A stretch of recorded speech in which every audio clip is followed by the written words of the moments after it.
Hoy se sientan en la mesa Raquel Ejerique, muy buenos días. ¿Qué tal? Buenos Alejandro López, ¿qué tal estás? Y por este lado, Ana Cabañas, ¿cómo estás? Muy buenos ¿Qué días. tal? Buenos días. Y Javier García. Hola, muy buenos días. Empezamos, como decíamos, por el incendio en la comarca zaragozana de las 5 villas, que ha obligado ya a desalojar a cientos de personas de 3 municipios distintos. La Unidad Militar de Emergencias está trabajando en su extinción, pero las labores se están complicando. Así llegaba la UME al incendio de Orés, en Zaragoza. ¡Abre el cono! Las condiciones han complicado y mucho las labores de extinción. ¡Para las mangueras, que está aquí! Por el viento, errático e impredecible, la baja humedad. Nos encontramos ante uno de los incendios forestales de Aragón con mayor potencial de crecimiento y mayor potencial de destrucción de una zona muy importante de nuestra comunidad, ¿no? Los vecinos ya veían por la tarde cómo las llamas estaban cada vez más cerca. Es una cosa de mucha preocupación. Está el monte muy mal ahora, está muy seco. Y esto irá a más, seguro. A muchos de ellos les ha llegado esta orden de desalojo. 400 personas han tenido que dejarlo todo, tanto en Asín, Luesia y Orés. Pero la cosa podría empeorar. Otras 3 comunidades están en alerta. Rápido ha llegado la Guardia Civil, enseguida nos ha echado a todos, que no podíamos estar ahí.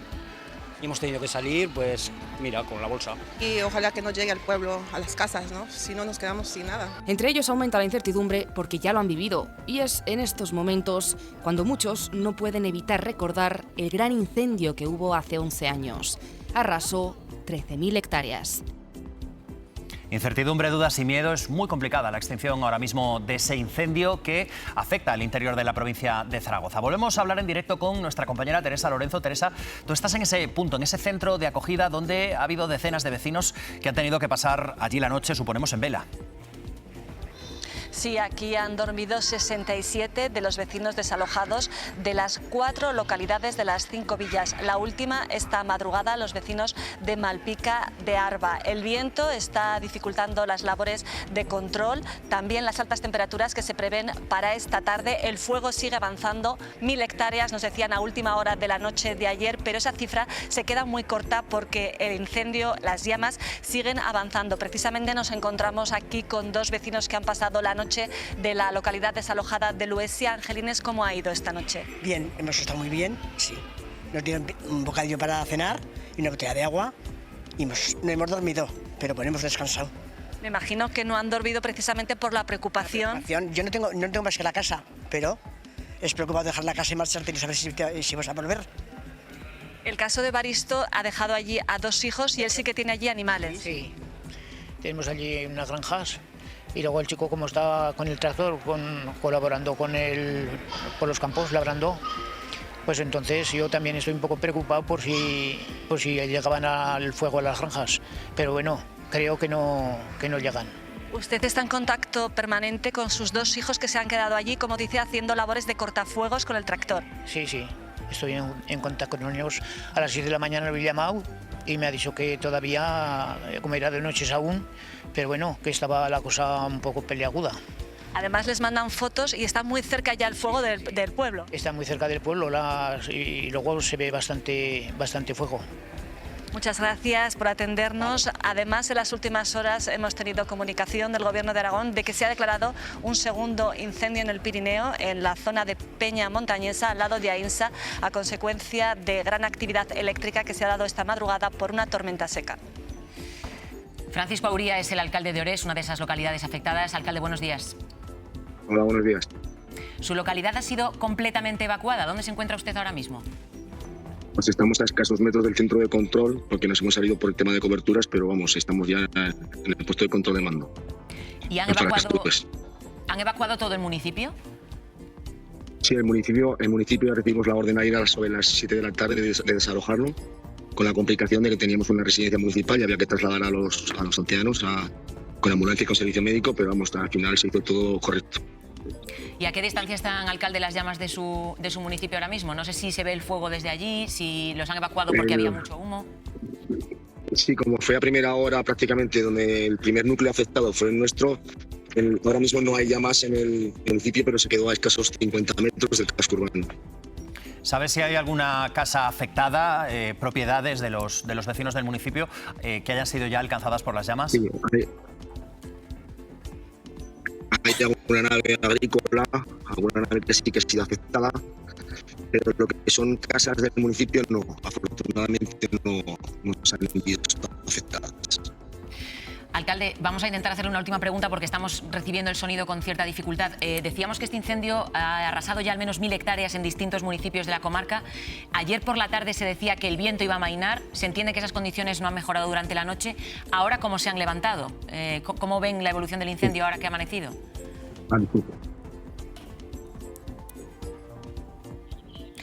Nada, no tenemos ya comunicación con Francisco Auría, que es el alcalde de Orés y que ha tenido la amabilidad de escucharnos y de contestarnos esta mañana, Alex, pero bueno, la situación sigue complicada. Sigue siendo complicada y sigue siendo complicado también el viento. Es el gran enemigo, Silvia, sin duda, de este tipo de incendios, y especialmente por la noche, cuando los medios aéreos no podrían en ningún caso trabajar. La unidad militar de emergencias se incorporaba hace unas horas. Dificultad grande, el viento. Sí, esta noche es cierto que lo que decíais ha aflojado, está por debajo de los 10 km por hora. Ahora ya va cogiendo intensidad, ha cambiado de dirección, que es lo que les está pasando, que ayer ya fue muy cambiante la dirección del viento, ahora está de componente este, con unos 20 km por hora, y esto va a ir evolucionando. Vamos a ver esta imagen que nos muestra cómo va a ir cambiando la dirección del viento durante las próximas horas. Nos aproximamos a la zona de las 5 villas. Lo de las 5.000 hectáreas sería la superficie estimada que puede llegar a quemar. Ahí lo tenemos entre los municipios de Luesia, Asín, Orés. Esto sería a una altitud de unos 600 metros aproximadamente, y vemos cómo el viento va a ir rolando a lo largo del día. O sea, se va a ir poniendo de componente este, sudeste, sur, y además va a ir cogiendo fuerza según avance la tarde, así que realmente los pronósticos no son buenos. Si nos fijamos, el riesgo de incendio en esa zona es extremo, ya no solo ahí, en otros muchos puntos de la península. Este sería el mapa de hoy y este sería el de mañana. Es que las temperaturas ahí están siendo pues muy altas, ahora ya rondan los 25 a esta hora. Silvia, acabas de hablar de la superficie estimada que podría llegar a quemarse. ¿Cómo se hacen estos cálculos en función de las condiciones meteorológicas y suponemos también de la orografía del terreno de la zona? Sí, de hecho, estos mapas, esos cálculos los facilita Google, o sea, realmente, pero es algo como aproximado, pero claro, tendrán en cuenta sobre todo eso, las condiciones meteorológicas, que es que no son nada favorables. Ayer no lo fueron, de hecho empezó quemándose, que hablaban de unas 100 hectáreas, como muy rápido, fue una progresión muy rápida. Y mira, tengo unos mapas también que son bastante llamativos para ver cómo se ha secado la superficie del terreno en muy poco tiempo. Aquí tendríamos el ejemplo de España. Fijaos, porque de abril hasta ahora, en cuestión de 3 meses, vemos que hemos pasado del color verde al color marrón, pero es bastante más llamativo aquí en el caso de Reino Unido. A ver si lo puedo dibujar, porque es bastante llamativo toda la zona aquí, justo esta, la del sudeste, que ha pasado en 3 meses también del verde al marrón. Pero es que Francia, toda la región, todo el país también. ¿Y esto por qué? Pues porque hemos tenido unas olas de calor muy intensas, muy extensas, pronto además. Muy pronto, y es que estamos con un terreno que está totalmente agostado, es decir, más de finales de agosto, estamos teniendo incendios de finales de agosto pues a principios de julio. Silvia, decía el alcalde con el que acabamos de hablar, el alcalde de Orés, que las llamas se habían quedado como a unos 50 metros del municipio, del centro urbano, digamos.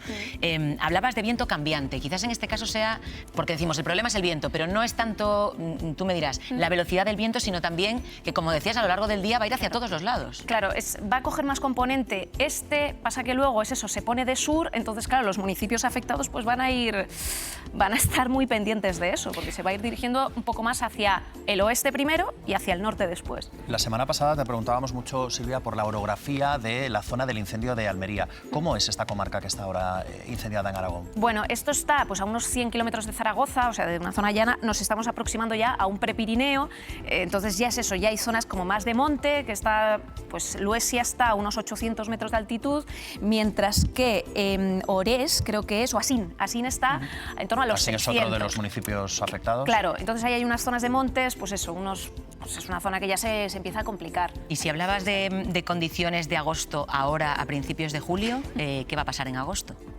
Claro, porque quiero decir, es que estaba escuchando y te digo, vale, ahora tenemos condiciones de agosto y entonces dentro de un mes los meteorólogos que he visto, ¿podemos batir récords de temperatura o de sequedad de terreno de un año más? Pues a ver, la sequedad del terreno desde luego pues que está seco ya, entonces ese es el problema, que es que... Y luego el mar. El mar es un indicativo bastante importante. Estamos teniendo la boya de Pollensa, por ejemplo, hace unos días, el día 14, creo que fue así, hace un par de días, están con 31 grados de temperatura. temperatura del mar, que eso suele ser, pues eso también, finales de agosto, principios de septiembre. O sea, ya son todos los indicadores de que nos hemos adelantado y, aparte de esto, hay que tener en cuenta hacia dónde vamos, porque los próximos días, mira, voy a buscar el mapa de previsión de temperatura. Ayer sacaba, mira, aquí lo tenemos, este sería el de mañana, que estamos ya viendo valores de 42 grados en Murcia, que hoy están por ahí también, 42, 43, el de pasado mañana, el sábado, va aumentando el calor también en la zona de Andalucía, también por Ciudad Real, eso superando los 40 grados, y el del domingo, el del lunes, es fácil que nos metamos en otra ola de calor. Jaime no lo ha anunciado todavía, habla de episodio, como que no hemos superado los umbrales, pero vamos, es que llevamos así mucho tiempo. Tendremos que seguir atentos, Silvia. Gracias por las aclaraciones y las explicaciones siempre detalladas de lo que está pasando y de cómo afecta esto a, bueno, uno de los grandes problemas de este verano seguro, que son los incendios. No te vayas lejos porque probablemente estarás aquí mañana y, por desgracia, el lunes, la semana que viene. Sí, no, desde luego las condiciones no son halagüeñas. Sí. Gracias, Silvia. Bueno, vamos a continuar muy pendientes de lo que está ocurriendo en Aragón. Cualquier novedad con respecto a esos incendios se la actualizaremos, pero vamos ya a uno de los grandes asuntos del día, porque hoy es un día clave para la amnistía. La justicia europea se va a pronunciar sobre esta ley. El Tribunal de Luxemburgo resuelve las cuestiones prejudiciales que le planteó la Audiencia Nacional y el Tribunal de Cuentas. Isabel Palacios, ¿tenemos alguna pista sobre cuál va a ser la decisión? Pues sí, si se cumplen las previsiones y el tribunal, como suele hacer en la mayoría de casos, adopta las conclusiones del abogado general presentadas en noviembre, la gran sala va a fallar que la amnistía española sí se ajusta al derecho de la Unión Europea. Las consecuencias directas es que el Tribunal de Cuentas y la Audiencia Nacional, que presentaron las cuestiones prejudiciales, deberían aplicar la amnistía a los 35 excargos juzgados por supuesto desvío de fondos públicos para pagar los gastos del procés. Es una responsabilidad contable, no es el delito de malversación, y la Audiencia Nacional debería amnistiar a los 12 supuestos CDRs acusados y pendientes de juicio por terrorismo. Puigdemont, Junqueras y otros se beneficiarían de esta sentencia favorable respecto a la causa del Tribunal de Cuentas, pero no en la causa por malversación. Siguen procesados o condenados los principales líderes y pendientes del Tribunal Constitucional. Lo que hace esta sentencia del Tribunal de Luxemburgo sí que es allanar el camino para que el Tribunal Constitucional ya se pronuncie sobre esos recursos. En todo caso, recordar que el Tribunal Supremo mantiene vigentes las órdenes de detención en España contra Puigdemont, Comín y Puig. Si vuelven al Estado español, se arriesgan a ser detenidos. Hoy es un día complicado, es un día especialmente difícil para nosotros tratar de explicarles todo lo que está sucediendo. Joaquín Bosch, magistrado, muy buenos días. Hola, buenos días, Alex. Bueno, hoy más que nunca te vamos a pedir esa labor pedagógica con la que siempre nos apoyas para tratar de entender qué es lo que pasa dentro de los tribunales y cómo puede afectar las decisiones que se vayan a tomar allí. Lo apuntaba Isabel Palacios desde Luxemburgo. El TJUE se tiene que pronunciar sobre dos cuestiones. Esas dos cuestiones afectan a la ley de amnistía, pero digamos, esto no va a funcionar como un efecto dominó hasta el punto, digamos, político en el que seguramente va a terminar la tertulia de esta mañana a la hora de la 1. Varias cosas superpuestas. Una cosa es lo que diga el Tribunal de Justicia de la Unión Europea sobre los casos concretos que se le plantean, que son los del Tribunal de Cuentas y los referentes a la Audiencia Nacional en el supuesto de investigación de terrorismo, de los CDR, que ahí sí que confirma la plena validez de la ley de amnistía y que es compatible con las normas europeas, sí que va a tener un efecto directo. En cambio, en relación con la orden de detención de Puigdemont o con la inhabilitación, que no olvidemos, sigue existiendo sobre Junqueras y otros dirigentes independentistas, no habría un efecto directo, aunque la sentencia de la justicia europea fuera favorable a la ley de amnistía. Pero el efecto indirecto sí que sería muy importante, porque esas pautas interpretativas reforzarían una posible decisión del Tribunal Constitucional que está prevista para otoño, en la que sí que podía amparar a Puigdemont y a Junqueras para que se les aplique la amnistía que hasta ahora no se les ha aplicado en el delito de malversación, porque el Tribunal Supremo ha interpretado que no se les debe aplicar. Por tanto, aunque la justicia europea hoy falle, digamos, en el sentido más favorable para Puigdemont, eso no significa que la semana que viene o la otra pueda volver a España, se mantendrán las órdenes de detención, pero sí que allanaría mucho el camino para que en otoño el Tribunal Constitucional pudiera hacer posible ese regreso de Puigdemont. Bosch, decimos que de alguna forma esto allana el camino a Carles Puigdemont, pero como bien estás aclarando tú, la decisión final la tienen los tribunales españoles, pero para que la decisión final la tengan los tribunales españoles entiendo que es imprescindible que el TJUE diga que esto no contradice el derecho europeo. O sea, necesitamos un sí del TJUE para poder volver a ver a Puigdemont en España, ¿no? Efectivamente, Aida, esa sería la cuestión. Si la justicia europea, aunque se le han planteado cuestiones concretas en materia de intereses financieros de la Unión y materia de terrorismo, también parece claro que va a entrar en cuestiones más generales. En si la ley de amnistía española es compatible con reglas básicas del Estado de Derecho en Europa, del sistema democrático, de principios como la seguridad jurídica, y si ahí dijera, por ejemplo, que es una autoamnistía que es contraria a los valores democráticos, esto sí que podía dificultar bastante que el Tribunal Supremo levantara esa orden de detención. En cambio, si sigue el criterio del abogado general, que es lo que hace en la mayoría de los casos el tribunal, pero no en todos, pero si sigue ese criterio del abogado general y sigue también las pautas que han dicho otros organismos europeos, podría llegar a una conclusión que a mí me parece muy posible, que es que la ley no perdona delitos graves, lo cual le lleva a la compatibilidad europea. La ley no es una autoamnistía, como ha dicho el abogado general, y lo que busca es la reconciliación social y la normalización institucional en un contexto de fuerte conflicto. Eso es lo que ha dicho el abogado general y me parece bastante posible que lo diga, aunque seguramente con matices el tribunal. Si dice todo esto, facilitaría efectivamente bastante que el recurso de amparo de Puigdemont y de Junqueras sea estimado. En cualquier caso, vos vamos a, dentro de esta reacción en cadena de los tribunales, ¿en qué situación está ahora mismo la ley en el Constitucional, que es quien tendría que tomar una decisión que realmente afectase a esa ley en nuestro país? Es decir, no resolvería las cuestiones planteadas a la justicia europea, sino si se ajusta o no se ajusta a la Carta Magna. Ya dio su aval el año pasado, en 2025, prácticamente a la totalidad del texto. ¿Qué es lo que falta? Antes comentabas, tiene que tomar decisiones en otoño. ¿Cuáles son esas decisiones y qué efecto directo pueden tener esas decisiones sobre el futuro de las personas condenadas? Efectivamente, hay mucha gente que se pregunta si el Tribunal Constitucional ya avaló la ley de amnistía, y es cierto que la avaló, ¿por qué no se le aplica a Puigdemont?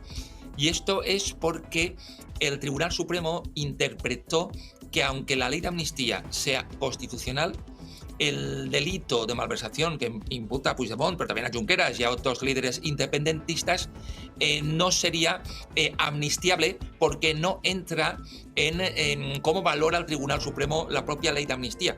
Es decir, considera que aunque sea una ley constitucional, se ha producido un enriquecimiento por parte de Puigdemont y esto hace que no se le pueda aplicar la ley de amnistía. ¿Qué ocurre? Que como la ley de amnistía ya ha sido declarada constitucional, la única posibilidad de los afectados por esta decisión del Supremo, que son Puigdemont, Junqueras y otros, es recurrir en amparo ante el Tribunal Constitucional para que a ellos se les aplique la ley por entender que sí que entra en el paraguas de esa legislación. De hecho, creo que es poco discutible que la finalidad de quienes redactaron esa ley, el espíritu y la letra, era amnistiar plenamente, también por malversación, a Puigdemont, a Junqueras y otros cargos independentistas. Pero el Tribunal Supremo ha hecho otra interpretación. Por tanto, lo que debe decidir ahora el Constitucional en otoño, después de ver qué dice la justicia europea, no es volver a avalar, digamos, la ley de amnistía que ya ha sido avalada, sobre todo si cuenta con una visión favorable de la justicia europea. Es analizar únicamente el caso concreto de si la malversación debe ser perdonada a Puigdemont, porque entra dentro de la ley de amnistía. Es únicamente esa cuestión concreta, porque la ley en su conjunto ya ha sido convalidada por el Constitucional. Bueno, pues ese fallo favorable del Tribunal de Justicia de la Unión Europea del que estamos hablando podría allanar el camino para la vuelta de Carles Puigdemont a España, pero recordamos, no sería inminente. Sobre las 10 de la mañana se volverán a abrir estas puertas. Será cuando el presidente del tribunal lea el fallo de una sentencia que va a sentar doctrina y que va a marcar el futuro de Carles Puigdemont. ¿Sobre qué se va a pronunciar el TJUE? Son dos cuestiones. La primera, las dudas que el Tribunal de Cuentas planteó por el delito de malversación. Si la amnistía es aplicable o no a este delito por los gastos del referéndum del 1 de octubre. Y la segunda cuestión tiene que ver con la consulta que hace la Audiencia Nacional en el caso de los llamados CDR, procesados por un delito de terrorismo. Y aquí una cuestión que no es baladí. El abogado general de la Unión Europea ya se pronunció en noviembre y fue claro.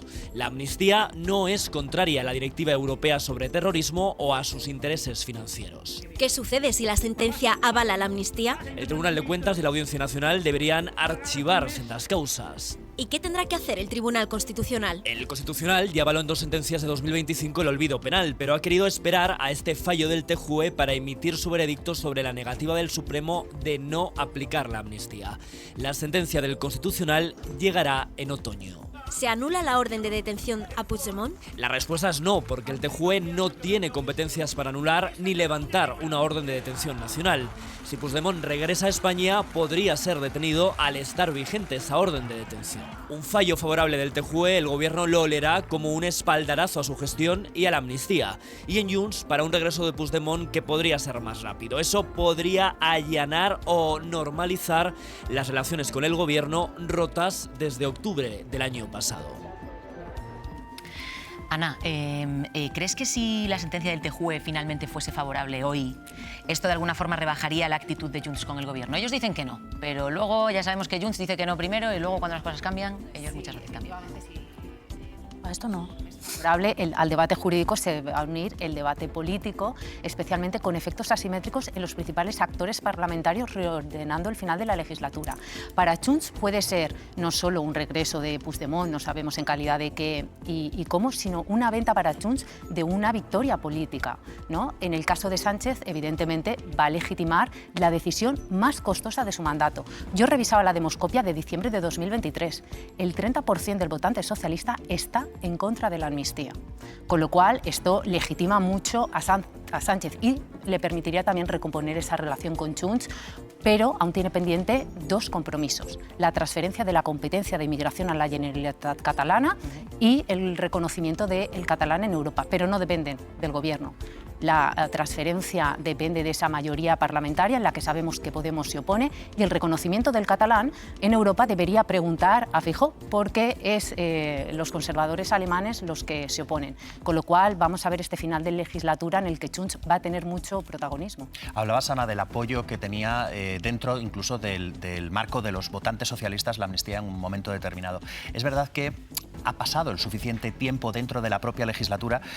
Muchas veces los politólogos nos explicáis que las decisiones que se toman en el comienzo de una legislatura tienen poco efecto cuando hay que volver a las urnas. Es decir, solamente es el debate político durante todo ese tiempo el que mantiene vivo algo de lo que la gente ya, en cierto modo, se ha olvidado, y ese paso de página del que ahora insisten mucho tanto el gobierno como la oposición, el ciudadano de a pie en muchos casos dice, bueno, ¿dónde queda la amnistía? ¿Esto puede cambiar algo en la opinión pública o puede de algún modo reabrir el debate en la opinión pública sobre la ley? Claro, con esta sentencia va a reabrir el debate indudablemente. Seguramente vamos a ver una reacción, uno por parte del Partido Popular, que veremos si incluso lo pone en un dilema estratégico, porque puede o mantener esa posición de rechazo total o puede cambiar de escenario, como hemos visto en esas declaraciones del 27 de junio de Feijóo, en el que dice que es momento de pasar página. Claro, esto puede tener costes electorales, porque en términos de credibilidad, si tú hace unos meses me estabas diciendo un discurso muy duro, ¿por qué ahora ya podemos ser amigos de Junts? Y luego costes electorales. Ojo la competencia que tiene el Partido Popular con Vox en Cataluña, sobre todo por ese electorado de derechas que está en contra del independentismo. Y aquí ya tenemos una fotografía del coste electoral. El último barómetro del CEO, ¿qué nos dice? Que si hubieran elecciones en Cataluña ahora, el PP empata con escaños con Vox con 12 diputados. Y si hubieran elecciones generales, el PP sufriría mucho. En las últimas del 23J, el PP ya no tenía diputados en Girona ni en Lleida y tenía 21 puntos de diferencia con el Partido Socialista, 7 más que en las elecciones de 2019. Con lo cual, como este tema ya puede estar muy próximo a las elecciones, las estrategias de los partidos pueden hacer que vuelva el electorado a castigarles o a premiarles. Hablábamos, Raquel, de que en principio, pensando en los plazos más probables, el Tribunal Constitucional se puede pronunciar en otoño. Claro, es un final de legislatura apoteósico, ¿no? Porque, como está diciendo Ana, colocan un brete tanto, bueno, no tanto al Gobierno como al Partido Popular en este caso. Bueno, cerraría la legislatura el proyecto vital, digamos, del Partido Socialista y su investidura, ¿no? Empezamos así y la acabaríamos así. Yo creo que es bastante evidente que, con todos los peros que se le pudiera poner, también dentro de los votantes socialistas a la ley de amnistía al inicio de esta legislatura, yo creo que con el tiempo ha demostrado que al menos ha desactivado uno de los grandes problemas políticos que tenía España. Del procés ya no hablamos, podemos hablar de la vivienda, podemos hablar de corrupción, pero el procés catalán y el independentismo, esa amenaza territorial del Estado, etcétera, todo ese asunto político ha quedado resuelto en su gran parte, ¿no? Con la aplicación de la ley de amnistía, que por cierto fue el inicio de esa mala relación entre ciertos estamentos judiciales y el propio gobierno. Si en otoño el Tribunal Constitucional avala esa amnistía, que ha sido ha tenido bastantes obstáculos, ¿no? Y el último, yo creo que más llamativo, el hecho de que el Supremo considere un enriquecimiento el hecho de que los líderes como Puigdemont no hayan gastado de su propio bolsillo el dinero, sino de los contribuyentes, que es cuanto menos un argumento un poco alambicado, ¿no? Un poco retorcido, digamos. Pero si el Constitucional lo avalara, yo creo que realmente constata el fin de ese, la disolución de ese problema político de primera magnitud. Y ojo, porque cambia un poco las cartas y la partida. Al Partido Popular ahora mismo le interesa, y lo hemos visto en los últimos meses, le interesa un Junts normalizado. Junts, que era un partido fuera del sistema, entró en el sistema después del 23J, que yo creo que eso es una gran noticia para la democracia, que entraran en el sistema, con sus imperfecciones, con sus reivindicaciones. Y si hay un actor político al que ahora mismo le interesa que Puigdemont vuelva, que se olvide la amnistía, que se olvide el procés, que Junts sea un partido más y que pueda tratar con él, si a un partido le interesa esto y a un líder es Alberto Núñez Feijóo, porque entonces limitará su hiperdependencia de Vox y podría pactar. Ya hizo un gesto con esa supuesta moción instrumental con Junts, que el Partido Popular se mostró dispuesto a pactar con Junts, un partido al que había echado totalmente de su espectro.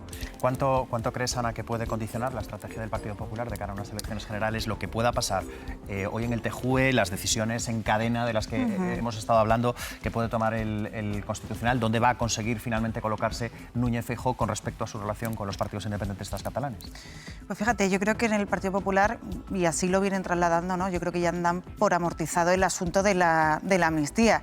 Sí que es verdad que yo creo que es un argumento que no va a dejar de ser recurrente, pero no tanto en cuanto a la amnistía, sino a las contradicciones del propio Sánchez, ¿no? Que llegó en 2023 a la Moncloa diciendo que no iba a aprobar una ley que al final sí que aprobó menos de un año después. Sin embargo, ya lo vienen diciendo. Hace 3 días el portavoz del Partido Popular, Borja Semper, dijo que lo acatarían y lo respetarían, esa sentencia. Yo creo que son conscientes de que efectivamente lo que diga la justicia europea esta mañana, en un ratito, pues va a ser favorable a los líderes del proceso. Pero yo lo que me detengo a pensar también es la consecuencia que va a tener en el tablero nacional, porque esto va a ser un golpe en el tablero, ¿no?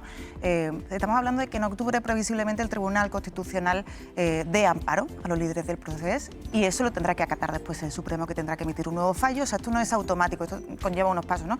Pero claro, en el caso de que se aplique completamente la amnistía, estamos hablando de que Puigdemont quizá antes de final de año le tenemos de regreso en España, ¿no? Si todo va según lo previsto, que habrá que ver también.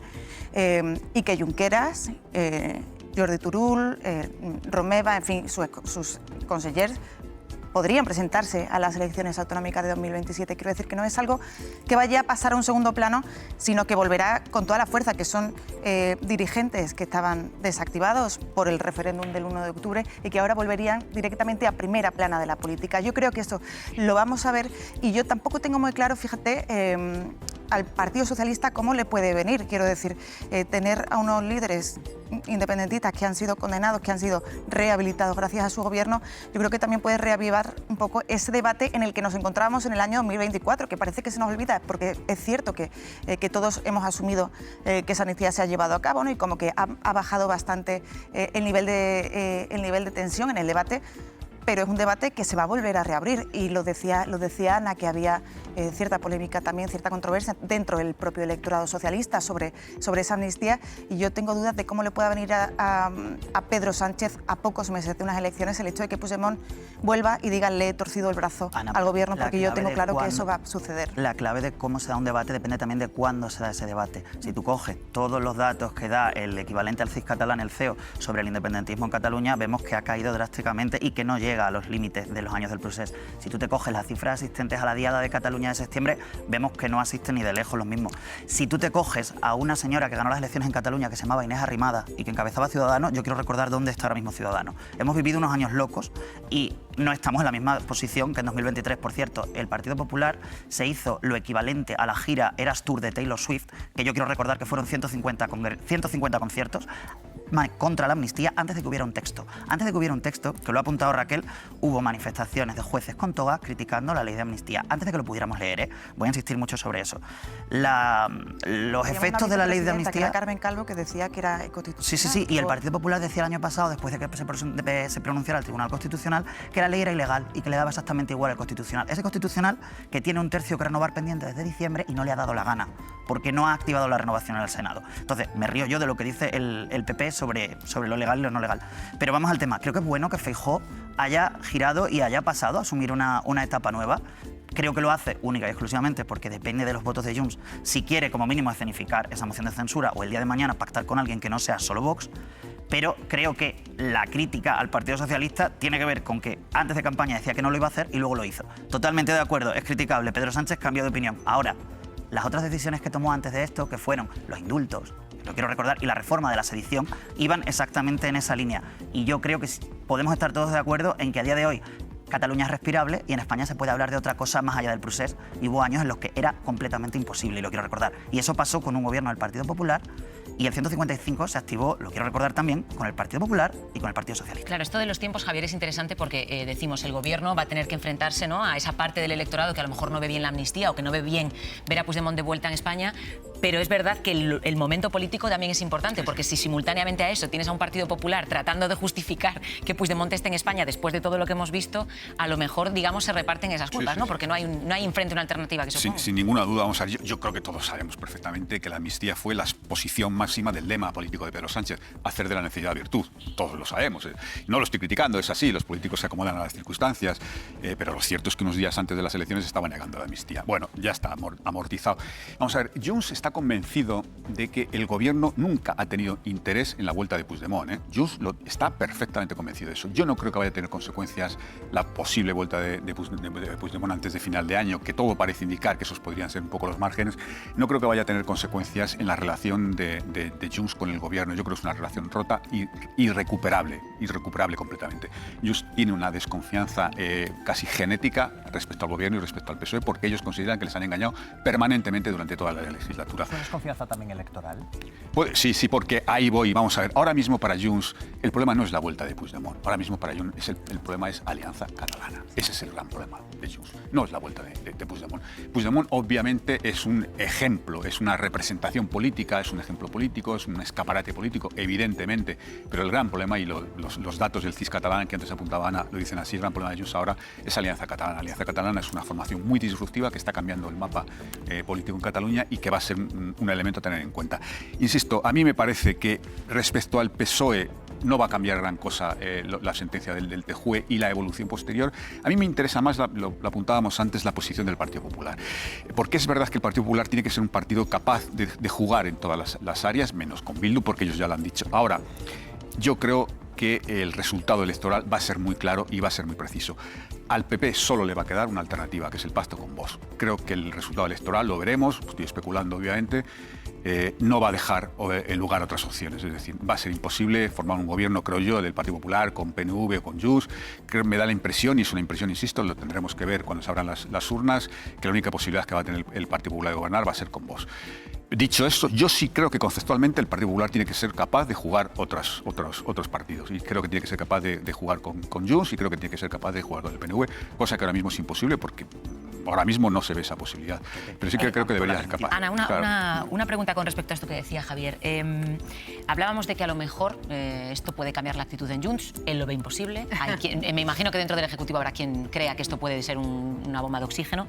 La semana que viene se vuelve a votar la senda de déficit en el Congreso. ¿Tú crees que puede cambiar algo de aquí a allá, o a nivel de estrategia política, incluso para los independentistas, sería un cambio demasiado rápido de posición? Bueno, la estrategia de Junts es la estrategia de desgaste de Pedro Sánchez, pero solo en el ámbito de la retórica. No hay un carácter performativo. Lo hemos visto esta semana. Se ha sumado a alguna de las iniciativas del Gobierno. Él no ha provocado ni una moción de censura ni una convocatoria de elecciones. Es en el ámbito de la retórica. ¿Y por qué se explica este discurso? Por lo que habéis comentado, por la competencia doméstica.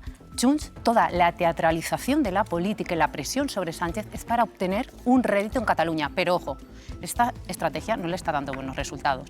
Vuelvo al barómetro del CEO. El partido que más pierde si hubieran unas elecciones en Cataluña se llama Junts, que baja de 35 a 18 diputados. Es que hoy Junts sería el cuarto partido en el Parlament català. PSC, Esquerra, Alianza de Silvia Orriols y luego Puigdemont. ¿Cuánto voto de Junts se fuga a Alianza? Se va alrededor de un 30%. Luego capta de Vox y luego capta del Partido Popular. Pero lo preocupante es que le hace el sorpaso a Junts en Girona. Está a punto de hacérselo en Lleida, en muchas alcaldías del área metropolitana. Es decir, Junts tiene un problema, no está asociado solo a su liderazgo, sino está asociado a esa estrategia de desgaste y de presión a Pedro Sánchez que no le está dando buenos resultados. Bueno, lo que pase con el Tribunal de Justicia Europeo será a partir de en torno a las 10 de la mañana, la lectura de esas dos sentencias. Si sucede en tiempo y forma, se lo vamos a contar y se lo vamos a enseñar aquí en La Hora de la 1. De momento vamos a seguir avanzando, pero seguimos en página de tribunales. Leire Díez presumía de tener confianza con la directora de la Guardia Civil y se reunió con ella en 3 ocasiones, supuestamente para frenar las investigaciones judiciales sobre el Gobierno. Por esas reuniones, Mercedes González y el que fue su director operativo tienen hoy que comparecer ante el juez. Tienen que comparecer como investigados, están acusados de prevaricación y de obstrucción a la justicia. Si la directora de la Guardia Civil declara hoy es porque la UCO certificó sus reuniones con Leire Díez. Yo no he tenido nunca una reunión con la señora Leire Díez. Yo me he tomado 2 cafés con la señora Leire Díez. Punto. Lo peor de este caso es que ha tenido más versiones que Yesterday. Si he mentido o no he mentido. Versiones también del ministro, empezó diciendo. La directora de la Guardia Civil no ha tenido ninguna reunión con ninguna persona, la que has indicado, Leire o cualquier otra, en términos de ningún tipo. ¿De ninguno? Cuando digo de ningún tipo relacionado con la trama o que se hablara en algún momento en los hechos objeto de la trama. En 6 días admitió las reuniones, en 7 la directora pasó a ser ella. En ningún momento me dijo ella que hubiera mantenido ninguna reunión con Leire relativa a los hechos objeto de la trama. No me dedico a ninguna cloaca. Díez, presuntamente, sí. Buscaba supuestos trapos sucios de la UCO. Se los pidió aquel día al comandante Villalba, investigado en el caso Koldo, a cambio de rehabilitarlo. Mi siguiente conversación va a ser con la directora de la Guardia Civil. No, yo con eso no quiero. La mía, es de mi confianza. Me plantea si hay algún tipo de posibilidad de que el comandante Rubén Villalba pudiera retornar a su último destino.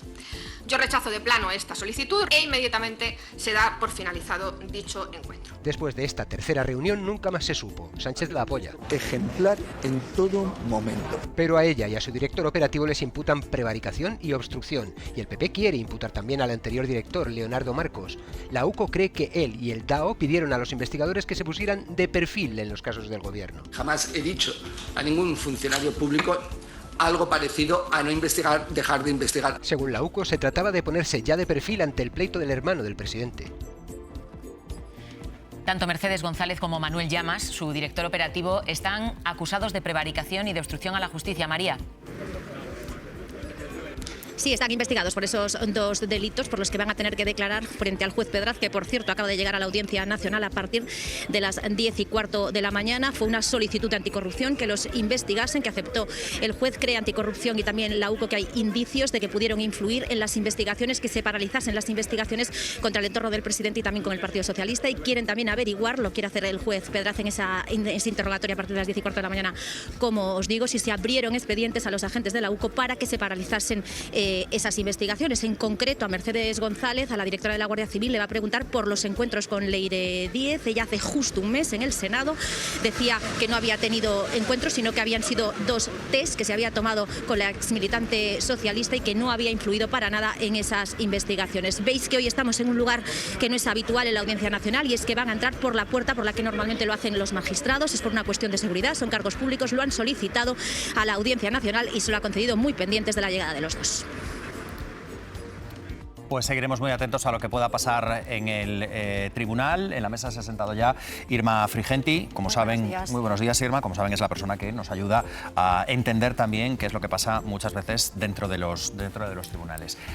Irma, la propia Mercedes González reconoció en su declaración en el Senado esos cafés, esas reuniones que inicialmente había negado el ministro Marlaska, esto en la parte política, pero es por esas reuniones, por esos contactos directos con la exmilitante socialista por lo que les imputa. Sí, vamos a ver, lo que tienen en cuenta para imputarlo son los datos que tiene la UCO de los últimos informes y las 6 declaraciones que hicieron en junio los agentes de la Unidad Central Operativa de la Guardia Civil en sede judicial, los diferentes miembros de la Guardia Civil. Se les llama a declarar por un delito de prevaricación administrativa por esas informaciones reservadas que se abrieron en el seno de la UCO, relativas a supuestas filtraciones, fueron 3 en concreto. Eso sería la prevaricación, y la obstrucción a la justicia, en este caso, sería por esas informaciones reservadas que se abrieron a los agentes, porque la tesis de anticorrupción y también de la acusación popular, que sí ha acogido, parece ser, el instructor, es que esas informaciones reservadas eran medios para intimidar a esos agentes que estaban a cargo de esas investigaciones. Eso sería en lo que se fundamentan los 2 delitos. Luego van a tener que explicar muchas cosas, como por ejemplo esas reuniones, por supuesto, de Mercedes González con Leire Díez. Van a tener que explicar si Mercedes González conocía o no conocía unas notas de despacho que se hicieron sobre esta supuesta actividad, esta supuesta trama. En fin, van a tener que explicar una serie de detalles que no quedan claros ni para anticorrupción ni tampoco para el instructor. Joaquín Bosch, volvemos contigo. Para, digamos, los que no estamos especializados en tribunales, acláranos una cosa. En este caso, la Fiscalía Anticorrupción, como comentaba Irma, además del Partido Popular, fue también la que pidió la imputación de Mercedes González. ¿Esto qué diferencia supone con respecto a otras investigaciones? En principio, sobre el fondo de la instrucción no tiene una gran relevancia, más allá de que obviamente si hay una acusación popular, esto da margen para que se haga más peticiones que si únicamente estuviera la Fiscalía Anticorrupción. Pero en definitiva quien acaba resolviendo es el juez instructor en esta fase procesal. No basta que haya muchas acusaciones pidiendo cosas, pero es cierto que hay un margen mayor de poder plantear cuestiones ante el órgano judicial. En todo caso, aquí yo creo que es relevante subrayar que no es significativo tanto que Mercedes González, como directora general de la Guardia Civil, tomara un café o tuviera una reunión con Leire Díez, como qué es lo que hizo a continuación. Es notorio que Leire Díez se ha reunido con muchísimas personas vinculadas a la Fiscalía, vinculadas a órganos policiales, y muchas de ellas han denunciado después las propuestas que se le hicieron. Los meros encuentros no tendrían relevancia penal. Pero si después de estos encuentros se hubieran adoptado decisiones en lo que apuntaba ahora muy bien Irma, en esas diligencias de información reservada para intentar presionar o coaccionar o intimidar a miembros de la UCO para que no investigaran, eso sí que sería relevante penalmente. Es decir, que más allá de las reuniones que tuvieran, si después eso no tiene ningún recorrido o si incluso esas diligencias estuvieran absolutamente justificadas, ahí no habría prevaricación ni obstrucción a la justicia. Para ello se tendrían que constatar indicios, que es lo que está planteando el juez federal, de si hubo una presión ilegítima frente a estos miembros de la UCO, y es lo que hoy en esas declaraciones con toda seguridad las defensas van a intentar desvirtuar. Ana, además esto tiene una lectura evidentemente política, porque esos 2 cafés han servido para muchas horas de ruedas de prensa y de tertulias, esos 2 cafés que reconocía la propia Mercedes González que había tenido con Leire Díez. Y es verdad que más allá de los delitos por los que está investigada, parece que existe, digamos, una lectura estrictamente política y quizás con un tinte electoral de valorar si una persona, un alto cargo de la administración pública, pudo haberse reunido, y que eso de algún modo el haberlo reconocido sería la llave que explicaría que todo lo demás podría llegar a ser cierto. Esta es la lectura política que se hace desde los partidos. Aquí es que yo creo que el Partido Socialista, incluso desde el año pasado, está cometiendo un error en la gestión de la crisis.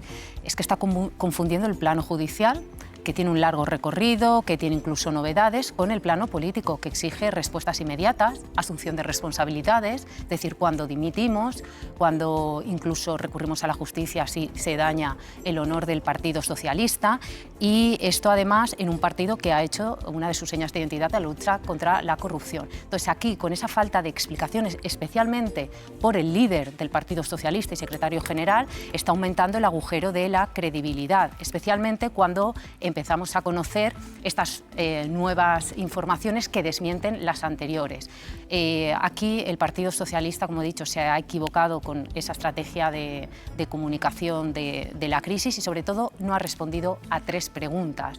¿Cómo se recluta en su partido asesores a secretarios generales? ¿Qué canales dentro del partido hay para detectar la corrupción? ¿Y cómo se responde a ella?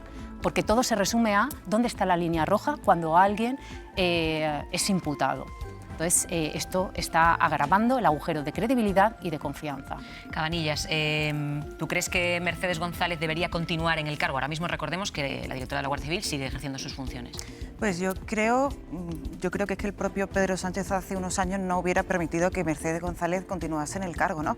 Y si ahora mismo sigue, yo creo que es por razones más políticas de un partido socialista que ahora está más interesado en aguantar, ¿no? Y en intentar esperar. Lo decía Ana muy bien, yo creo que se han confundido las razones políticas con las judiciales. Está intentando esperar a ver qué dice la justicia en vez de dar una respuesta inmediata, que yo creo que lo que reclama la sociedad, sobre todo porque Mercedes González no se representa a sí misma, ¿no? Ella ocupó antes cargos políticos, cargos en el Partido Socialista, pero ahora representa una institución, que es la Guardia Civil, y los motivos por los que está imputada no son menores, es que está imputada por obstrucción a la justicia, y es la jefa de un cuerpo que precisamente combate delitos, ¿no? Con lo cual a mí me parece extremadamente grave, sobre todo teniendo en cuenta que efectivamente tendrá que probarse, pero uno de los motivos por los que está sentada en el banquillo es por torpedear la labor de los investigadores, ¿no? Por presuntamente pues abrir o fomentar esa apertura de informaciones reservadas de expedientes internos contra pues, personas que estaban siendo muy incómodas para el Partido Socialista y para el Gobierno. A mí, políticamente, más allá de los judiciales, esto tiene una gravedad que yo creo que lo haría insostenible, pero más aún cuando empezamos todo este asunto pues con una negativa por parte de la Guardia Civil, ¿no? Diciendo que no se habían producido esas reuniones, que después tuvieron que ser admitidas, es decir, ya simplemente en el estándar casi ético de los políticos el hecho de mentir, yo creo que debería tener consecuencias y bueno, y ahora estamos con que fueron unos cafés que no dejan de ser reuniones, ¿no? No dejan de ser importantes y no puede ser que el Ministro del Interior o que la Directora General de la Guardia Civil mientan sobre las reuniones que tienen. Eso está clarísimo y es el plano político que tú bien apuntabas. Yo quiero recordar que en el plano político institucional el Gobierno está preparando un paquete de medidas contra la corrupción que se supone que va a llegar al Congreso a la segunda vuelta en el Consejo de Ministros en julio. Se aprobó en primera vuelta en febrero y lo prometieron el año pasado después de la crisis desatada por Santos Cerdán. A mí me gustaría que cuando hablamos de corrupción también habláramos de qué debate hay entre las fuerzas políticas para tomar qué decisiones, para favorecer controles o para regular cosas que no se han hecho. Véase ley de lobby y aquí seguimos esperando, se va a acabar la legislatura y aquí seguimos esperando lo de la ley de lobby. Creo que ese es un debate. El otro está en cómo se explica el PSOE. Cuando, no sé si recordáis, hace cosa de un mes salieron titulares sobre supuestas facturas que el Partido Socialista habría abonado a un abogado en calidad de asesoramiento a Santos Cerdán. Ahí el Partido Socialista salió y dijo, oigan, no las abonamos porque eran servicios facturados a nuestro anterior secretario de organización y por tanto consideramos que el Partido Socialista ha tenido un enfoque muy reactivo en esto. Ha ido respondiendo poco a poco a cosas que creía que le interesaba responder, pero yo sigo echando en falta que en algún momento Ferraz entienda que hay que abrir cajones y hay que decir, oigan, pues ha pasado esto y esto. En el Comité Federal del día 27 de junio se sacó pecho por las medidas anticorrupción aprobadas en el seno del partido y se plantearon pues, su implementación. Bueno, pues ahora falta quizá una explicación pública de qué es lo que ha pasado, sobre todo con el caso Leire Díez, que parece el más preocupante. Quien declaró precisamente hace unas horas por ese caso Leire Díez, aunque como testigo en esta ocasión, fue Cristina Narbona. La presidenta del Partido Socialista aclaró a su salida la relación que mantiene con Leire. Yo he dicho desde el principio, y hoy lo he reiterado, que yo conocí a Leire el año 2017, que la he visto algunas veces, sobre todo en aquellos primeros años, pero que lo que yo no conocía en absoluto era que Leire pudiera presuntamente estar organizando una trama dentro del partido. Y prácticamente esas declaraciones de Cristina Narbona a la salida de la Audiencia Nacional, donde declaró como testigo, fueron casi más largas que lo que le dijo al juez, porque según fuentes presentes en su declaración apenas estuvo declarando durante 10 minutos, contestó a las preguntas e insistió en que conocía a Leire Díez desde 2017, pero que cortaron comunicación en 2024, que ahí fecha su último WhatsApp, cuando el exmilitante del PSOE le dijo que conocía algunas informaciones y ella las remitió a Santos Cerdán, por entonces secretario de organización, y que desde entonces no ha vuelto a tener contacto con Leire Díez. Eso sí, según esas fuentes presentes en la declaración de la presidenta del PSOE, de Cristina Narbona, sí que habló delante del juez Pedraz de indicios preocupantes en lo que se está conociendo en los informes de la UCO y en las investigaciones sobre Leire Díez. Pero cuando le preguntaron exactamente a qué respondía esa preocupación, esos indicios preocupantes, ahí no llegó a aclarar el tema. Raquel, dice Cristina Narbona al salir del juzgado en esas declaraciones a los medios que Leire Díez se acerca a ella la remite a Santos Cerdán, le dice que tiene unas informaciones que pueden ser relevantes Y la presidenta del Partido Socialista, en ningún caso, después de haber remitido a Leire Díez a Santos Cerdán, se plantea, preguntarle a Santos Cerdán, oye, ¿en qué ha quedado todo esto? Bueno, ella relata que se lo pregunta y dice que Santos Cerdán que no tenía nada de interés, Leire Díez, ¿no? Sorprendentemente porque, según la instrucción, Leire Díez y Cerdán, digamos que son un núcleo, ¿no? O al menos Leire depende de Santos Cerdán. Bueno, él le dice esto a Narbona, no sabemos si porque es cierto o, bueno, porque está un poco dentro de esa operatividad, ¿no? De esa operación y no quiere contarlo. Yo creo que lo que dijo Narbona es bastante relevante en el sentido de que muestra un poco el modus operandi de esta trama, ¿no? El modus operandi es una persona que nos quiso hacer pasar por periodista, cosa que era evidente que no era, ¿no? Que estaba escribiendo un libro, etcétera, y que en realidad era una persona cercana a Santos Cerdán, que negó conocerla y evidentemente por la instrucción parece ser que sí la conocía, y no solo la conocía, sino que dependía de él. Una persona que es capaz de abrir ciertas puertas, pues sacando a colación el nombre de Santos Cerdán o diciendo que conoce, que trabaja para el partido, etcétera, ¿no? Consigue ciertas reuniones y los efectos de esas reuniones sabemos que es ninguno, ¿no? Pero que lo intentó, pues parece evidente, ¿no? Intentó tocar puertas, intentó recabar información y habrá que ver si lo que hizo con Narbona, reunirse o decirle, oye, tengo información importante, etcétera, o lo que hizo con la directora de la Guardia Civil tuvo algún efecto. Es decir, si esas personas que son cargos públicos, como la directora de la Guardia Civil, atendió ciertas peticiones, ejecutó y puso en marcha medidas que sean corruptoras, que sean presionadoras de funcionarios públicos, es decir, que estén no solo fuera de la legalidad, sino también fuera de la moralidad, ¿no?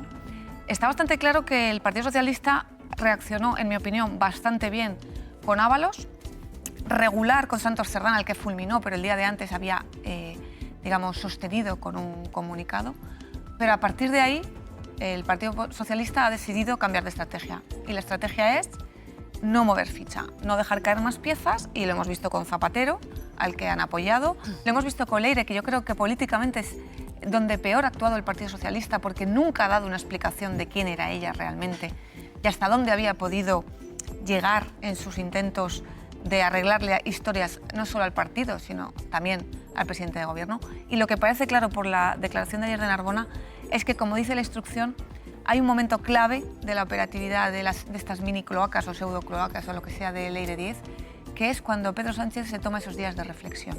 Ahí es cuando ella consigue, y lo dice en sus libretas y lo ha hecho Narbona, cuando empieza a tocar algunas puertas y consigue hablar con ciertas personas para que le hagan caso, dice ella misma, la propia Díez, ¿no? Por fin me van a hacer caso con este periodo de reflexión.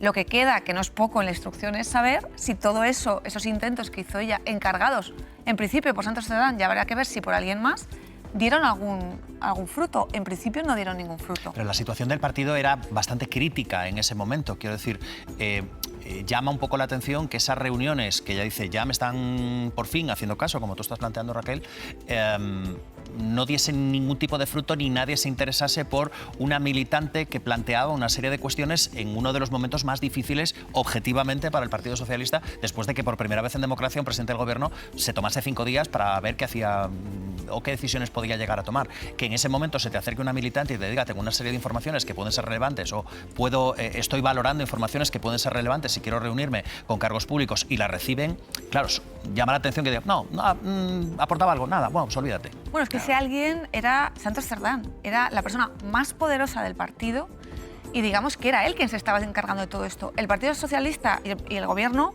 lo que están diciendo ahora es, bueno, todo es Santos Cerdán, que tiene problemones de todo tipo, según el Partido Socialista, es la persona clave en toda esta trama. Lo que va a dilucidar la instrucción es si además de él hay algunas otras personas, por ejemplo, la gestora de las cuentas, por ejemplo, el propio Partido Socialista. ¿Por qué se le pagaron ciertas facturas y ciertos viajes? ¿Lo organizó todo Santos Cerdán? ¿Era él el único que lo sabía y que daba el ok a todos esos gastos o no? Eso es lo que se va a dilucidar. Sí, estoy muy de acuerdo. Vamos a ver, cuando Koldo entraba en un ministerio, todo el mundo en ese ministerio sabía que no entraba Koldo, que entraba Ábalos, ¿vale? Cuando Leire entraba en algún sitio, todo el mundo sabía que no entraba Leire, que estaba entrando el partido, que era Santos Cerdán. Pero se habla mucho de si consiguió algo o no lo consiguió. Vamos a verlo, eso lo tiene que dilucidar la investigación. A lo mejor sí consiguió cosas que no sabemos. De entrada, es muy difícil de justificar. Los cafés con la directora general de la Guardia Civil son muy difíciles de justificar. Y no olvidemos que ayer declararon 2 fiscales de la Fiscalía General que la recibieron. obviamente no estaban recibiendo a Leire, estaban recibiendo a Santos Cerdán. Recibir tampoco es un delito. No, Recibir a alguien... vamos a ver. Evidentemente, el magistrado lo ha explicado muy bien. Tomarte un café con alguien no es ningún delito de nada. Las consecuencias de ese café sí pueden serlo. En la Guardia Civil, aparentemente, se abrieron 2 expedientes a agentes del DAO. Todo eso lo tendrá que dilucidar la investigación. Ahora, no hay ninguna explicación de cómo fue posible que esta persona se incrustara en el Partido Socialista a hacer este tipo de gestiones. Eso lo comentabas tú, Alejandro, con toda razón. Hace meses que el Partido Socialista ha dicho que está estudiando si se presenta una querella contra Leire o no presenta una querella contra Leire. Hace meses que lo está estudiando. Es decir, ha habido una reacción, yo creo que muy tibia, entre otras cosas, porque hay cosas que no se pueden entender, porque no se pueden explicar, y yo creo que es que el PSOE hay cosas que no puede explicar. Vamos a buscar esas explicaciones. Montse Mínguez, portavoz del Partido Socialista, buenos días.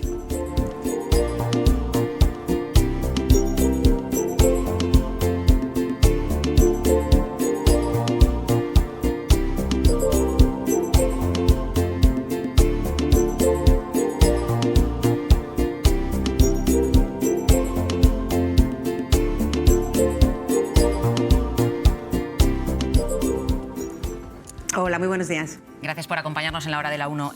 Portavoz, voy a empezar por el caso Leire Díez, del que estamos hablando ahora. En la investigación hay novedades que afectan al Partido Socialista también a nivel orgánico. La Guardia Civil, es la UCO, dice que el Partido Socialista hizo pagos por un total de 43.225 euros a Leire Díez. ¿Faltan explicaciones públicas desde el PSOE por este caso? Yo creo que el Partido Socialista lo que ha demostrado durante todo este tiempo es nuestra colaboración con la justicia, y que cuando la UCO entra por la puerta lo que encuentra es ordenadores abiertos y lo que encuentra es toda la documentación necesaria. Estamos en un tiempo de investigación y por lo tanto vamos a dejar que transcurra su curso, y evidentemente somos los primeros interesados, y siempre lo hemos dicho así, en que se sepa toda la verdad. El Partido Socialista está muy tranquilo porque hemos tomado decisiones, porque cuando las cosas que vemos no nos gustan tomamos decisiones importantes, y por lo tanto yo le quiero trasladar a la ciudadanía que cuando estamos hablando del Partido Socialista de verdad no estamos como en el Partido Popular, donde obstruyen a la justicia, donde no se colabora y donde se mantienen a todas las personas a su cargo. Así que tranquilidad absoluta, dejemos que la justicia actúe. Nosotros confiamos en que la verdad saldrá a la luz y por lo tanto toda nuestra máxima colaboración. Portavoz, yo comprendo, claro, que lo que hay que dejar es a la justicia que actúe, pero me imagino que ustedes, incluso los que no sabían nada, cuando están viendo de alguna forma hasta dónde está llegando la investigación, habrán preguntado a nivel orgánico en el interior de la formación, se habrán querido interesar por quién era esta persona. ¿No disponen de más datos de cuál era el papel de Leire Díez dentro del Partido Socialista? Pero fíjese, es que yo no sé por qué se nos está cuestionando tanto, ¿no?, sobre la transparencia. Yo estoy escuchando a la presidenta del Partido Socialista decir las cosas muy claras. Se puso en contacto conmigo, la derivé a la que la tenía que derivar y luego me contestaron que no había nada. Punto. Se ha tomado un café con Mercedes González, que lo ha dicho ella con toda la transparencia del mundo, y a partir de aquí no había nada. Es decir, ¿por qué nos tenemos que cuestionar o por qué le estamos exigiendo tanto al Partido Socialista cuando nosotros mismos somos los más autoexigentes con nuestros militantes? Estamos dando todas las explicaciones posibles. Creo que no se ha desnudado nunca. Pregunto, ¿no existe...? Entendemos perfectamente lo del respeto a las decisiones judiciales y a los procesos judiciales, pero le estamos hablando y le estamos preguntando por una explicación política. Quiero decir, después de la situación de José Luis Ábalos se dieron explicaciones políticas. Después de Santos Cerdán, lo comentábamos hace unos minutos en la mesa, se dieron explicaciones políticas. Pero después del caso Leire Díez y con los múltiples vericuetos judiciales que esto está teniendo, falta quizás esa explicación política, porque es algo que sí supongo que serán conscientes de que es algo de lo que se está hablando y que además tiene una repercusión también dentro de otros partidos.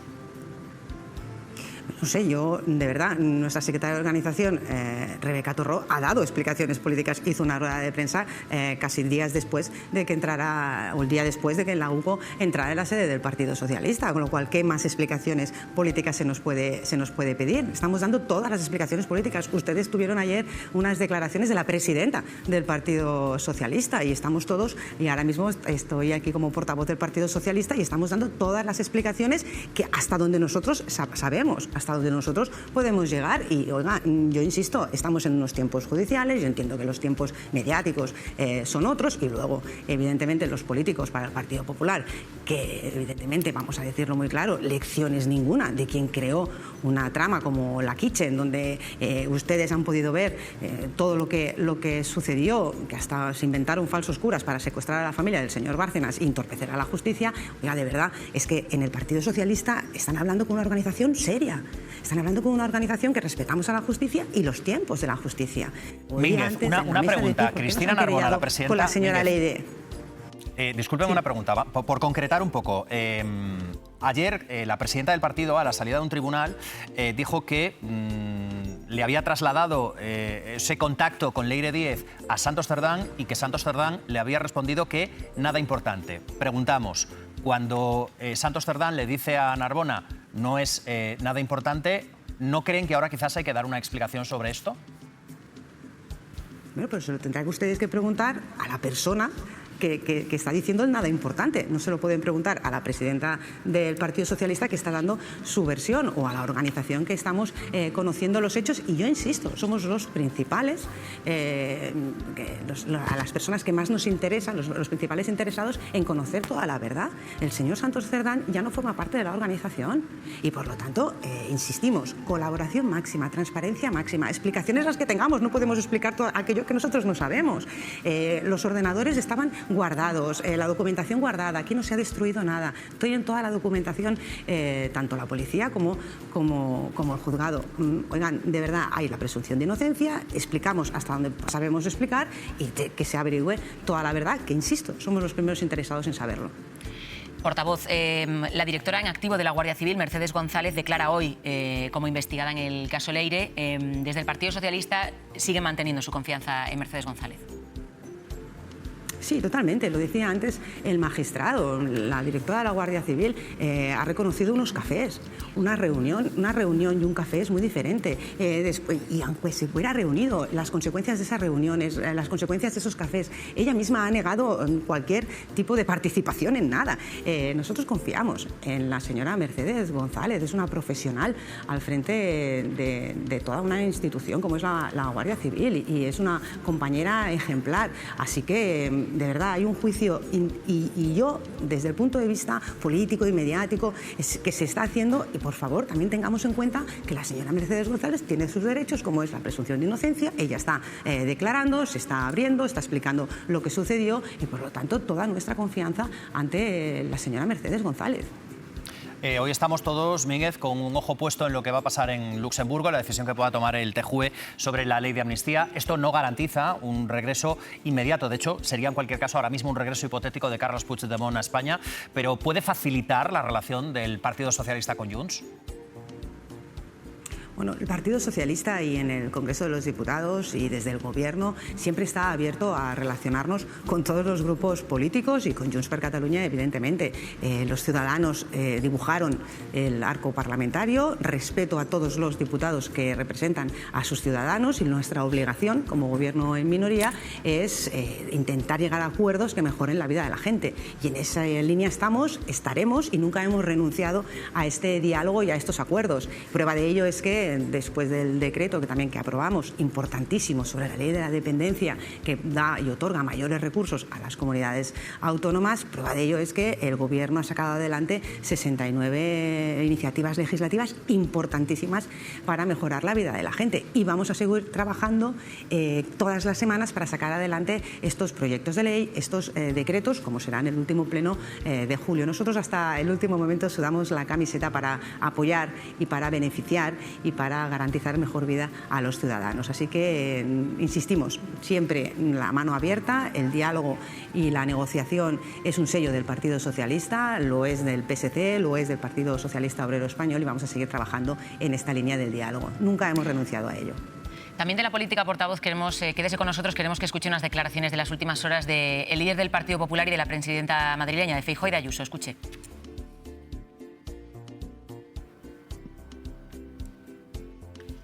si recela de los jueces, si desprecia las mayorías parlamentarias cuando no le favorecen, si sustituye el mérito y el esfuerzo por la dependencia estatal, si cuestiona la independencia de las instituciones y si teme a las urnas si no le aseguran el poder, no busquen más. Eso es un presidente autoritario. Hoy nos gobierna, en España, un movimiento de destrucción del Estado de Derecho que, como señalan las recientes condenas que están sentenciando al entorno del presidente Sánchez, utiliza medios de comunicación y herramientas del Estado para, literal, dañar nuestra salud democrática. Alberto Núñez Feijóo llama a Pedro Sánchez presidente autoritario y Ayuso va más allá y habla de autócrata sin escrúpulos. No sé qué opinión le merecen estas declaraciones. Bueno, pues la verdad es que me merece desde el primer día que conozco a los dos protagonistas que acaban ustedes de poner. No hay nada más. Hay solo ruido, no hay proyecto de país. Hay solo el ataque, el insulto y el nada más, y el barro, el fango, y no aportan nunca jamás nada. Fíjese usted que el otro día aprobábamos el techo de gasto, pusimos encima de la mesa la aprobación del techo de gasto que otorga a las comunidades autónomas más millones de euros para financiar sus propias competencias. Y el Partido Popular, pensando en esas vísceras, en lugar de pensar en la cabeza y en los incendios que ustedes mismos están radiando cada día y que preocupan tanto a nuestra ciudadanía, en lugar de pensar que los presidentes de sus comunidades autónomas del Partido Popular necesitan mayores recursos, piensa con las vísceras, como siempre, para hacer política y votan en contra de un Real Decreto que aporta mayores recursos. Esto es lo que nos ofrece el señor Feijóo. O sea, nada. Y sobre la señora Ayuso, evidentemente, ella misma cuando habla nos demuestra qué calidad de persona es. Mínguez, acaba de hablar usted de los incendios. La semana pasada, en el incendio de Almería, el primer gran incendio de este verano, vimos, perdóname la palabra, un conato de entendimiento institucional al más alto nivel. Destacaban esa buena relación y esa colaboración institucional presidentes autonómicos como Juanma Moreno, líderes nacionales del Partido Popular, también el presidente del Gobierno, Pedro Sánchez. Le pregunto por la posición del Partido Socialista, por la posición de Ferraz. ¿Podrían llegar a verse cómodos en esa situación de entendimiento entre los dos grandes partidos? Miren, yo se lo digo muy sinceramente, la colaboración institucional, jamás las diferentes comunidades autónomas habían tenido tantos recursos como ahora, con un gobierno de Pedro Sánchez al frente. Nosotros entendemos la política como la política útil, la política de mejorar la vida de la gente, la política de ayudar a las personas, no de recortar, como hacía el Partido Popular, la política que se pone al servicio de la gente. Y en el entendimiento y desde las diferencias políticas abismales que tenemos, creo que hemos de llegar a grandes acuerdos de Estado como los que el presidente ha puesto encima de la mesa, como es ese Pacto de Estado del Clima, que estamos viendo cómo está afectando a nuestras diferentes comunidades autónomas y, por lo tanto, a los ciudadanos. Y del contrario, lo que tenemos es un Partido Popular que lo que está haciendo es pactar en las comunidades autónomas presupuestos y investiduras con Vox, que no cree en el cambio climático, y al revés, que lo que hace es recortar recursos para la prevención en este aspecto. Así que colaboración institucional siempre. El Partido Socialista está en la política para mejorar la vida de la gente, no para darle más problemas o para empeorar la vida de la gente, como parece que es lo que quieren los acuerdos del Partido Popular y Vox. Así que ojalá hubiera el consenso, mayores consensos en el Pleno del Congreso. Antes ustedes lo estaban diciendo, tenemos muchas leyes todavía encima de la mesa que las sumas parlamentarias no dan, importantes, como es la ley de lobbies, como son otros grandes acuerdos que requieren los partidos de Estado, y en el que el Partido Popular, insisto, siempre está votando pensando en las vísceras y jamás en la cabeza o en el corazón de los ciudadanos. Montse Mínguez, portavoz del Partido Socialista, muchas gracias. Muchas gracias a ustedes y muy buenos días. Buenos días. Bueno, Javier, acabamos de escuchar a la portavoz del PSOE que dice con respecto al caso Leire que hay que dejar trabajar a la justicia. Sí, sí, es obvio, todos estamos en ello, o sea, todos sabemos y por supuesto... Una cosa no excluye la otra. Una cosa no excluye la otra, por supuesto que todos, primero, presunción de inocencia, segundo, dejar trabajar a la justicia, estamos en una investigación embrionaria, pero eso no quita para que seamos conscientes de que el PSOE no ha explicado cómo se pudo incrustar Leire Díaz en el propio partido y hablar en nombre del partido. A lo mejor es porque no pueden explicarlo, yo lo digo no porque no lo saben, es decir, porque aquello fue una cosa de Santos Cerdán o de quien fuera y se les ha escapado, por así decirlo, y ahora no pueden dar una explicación. Para mí... ¿Pero eso en sí mismo no sería una explicación? Bueno, puede ser. Para mí ayer fue relevante la declaración de Cristina Narbona. Yo creo que con mucha solvencia ella explicó, además hay que agradecerle que después se parara a atender a los periodistas y a explicarnos exactamente qué había dicho. Y yo creo que con cierta solvencia ella dijo, oiga, a mí esta señora, que es una militante, a la que yo conocía, se me acerca ofreciéndome una cierta información. Yo esto se lo paso al secretario de organización, que es quien se tiene que ocupar. Pero dijo una cosa que yo creo que es importante. La presidenta del Partido Socialista reconoció ante el juez que hay indicios preocupantes sobre la actuación de Leire. O sea, yo creo que eso tiene relevancia. Entonces, por supuesto que iremos viendo, que iremos poco a poco recibiendo las explicaciones pertinentes y que la justicia llegará hasta donde tenga que llegar para ver si es de esos cafés, de esas reuniones que en sí no significan nada. Obviamente cualquiera se puede reunir con quien le dé la gana sin que eso presuponga nada, pero las consecuencias de esa reunión sí podrían tener consecuencias y eso es lo que tendrá que denunciar la justicia. Yo insisto, o sea, por supuesto presunción de inocencia, pero nos han faltado explicaciones del Partido Socialista, que vuelvo a recordar hace varios meses que dice que está analizando la posibilidad de querellarse contra Leire Díaz y no sabemos nada. Que el 12 de junio, cuando se conoció el informe de la UCO de Santos Cerdán, que él leía en la tribuna, en el escaño, en el Congreso de los Diputados, y decía que no lo estaba leyendo, dijo que iba a dar explicaciones. Estamos esperando, ¿eh? Y estamos a 16 de julio del año siguiente. En relación al... Mons Domínguez ha dicho muchas cosas y alguna quizá ha quedado más etérea. La relación con Junts. El gobierno no espera que de la noche a la mañana lo que diga hoy el TGV vaya a encauzar la relación con Junts. Pero vamos a ver una pista de por dónde va la cosa cuando la semana que viene, si finalmente el Consejo de Ministros lo aprueba, llega el Real Decreto Ley con medidas de vivienda y vamos a ver qué incentivos fiscales tiene y vamos a ver qué caramelitos ha dejado el gobierno ahí para poder contar con el apoyo de Junts. Y sobre Feijóo, ha dicho Mons Domínguez que nunca apoyan nada. Ella es secretaria del grupo en el Congreso y sabe bien que hay otra cosa que sí han apoyado esta semana y que retrata al PP. Si estuviéramos en un momento político normal, en este país dedicaríamos horas a lo que se ha aprobado en relación al sistema de dependencia, horas a los 6.200 millones de euros que se van a inyectar en el sistema y que, por cierto, las comunidades autónomas, en su mayoría gobernadas por el Partido Popular, llevaban reclamando años. Bueno, pues llegan los proyectos de ley de discapacidad y de dependencia a comisión y el Partido Popular vota en contra. Llegan a pleno y el Partido Popular se abstiene. Y yo celebro que se abstenga. Creo que debería haber votado a favor, pero es que votó a favor de ese Real Decreto Ley con 6.200 millones de euros de recursos para el sistema de dependencia. Hay una forma de hacer, hay una forma de operar. Creo que igual un partido de Estado debería jugar a esto, a los 6.200 millones para que las comunidades autónomas cubran las necesidades del sistema de dependencia, que es una vergüenza. Y hay otro Partido Popular, que es al que hay que agradecerle que mantenga las formas en la cooperación institucional en un incendio. No, perdona, ya. Yo estoy hasta las narices, y la gente que está en su casa, hasta las narices de que tengamos que aplaudir cuando un presidente autonómico y un ministro se dan la mano y se portan como niños mayores en un incendio en el que está muriendo gente y se está quemando suelo. Estoy harto. Y creo que la gente que está en su casa lo está. Esto debería normalizarse ya y hay que exigírselo. Menos declaraciones de Feijóo sobre el caudillismo del gobierno y más, de verdad, aprobar medidas para corregir el sistema de dependencia y, por favor, para hablarnos como adultos, porque ya tenemos a Vox para dar la nota. Precisamente sobre esas declaraciones de las que hablaba Alejandro, Ana, me decías tú ahora cuando no se nos escuchaba, cada vez que alguien dice autócrata muere un politólogo. Explícanos esto. Sí, yo sobre todo que uno de mis campos de estudio es la calidad de la democracia. Yo creo que estas declaraciones, tanto de Feijóo y de Ayuso, pueden responder a dos motivos. Uno, por el desconocimiento de lo que es una democracia, o bien por una estrategia de deslegitimación que ya conocemos del gran referente, que es Donald Trump. La primera opción del desconocimiento a mí me resulta poco creíble, por esa legión que tiene de asesores y asesoras, de los cuales yo alguno conozco, que sé que están muy preparados. Además tenemos esos índices de los niveles de calidad y legitimidad de democracia que se publican cada año de la Universidad de Göteborg y son claros. Solo un 7% de la población mundial vivimos en democracias plenas y España formamos parte de este grupo por tres principales razones.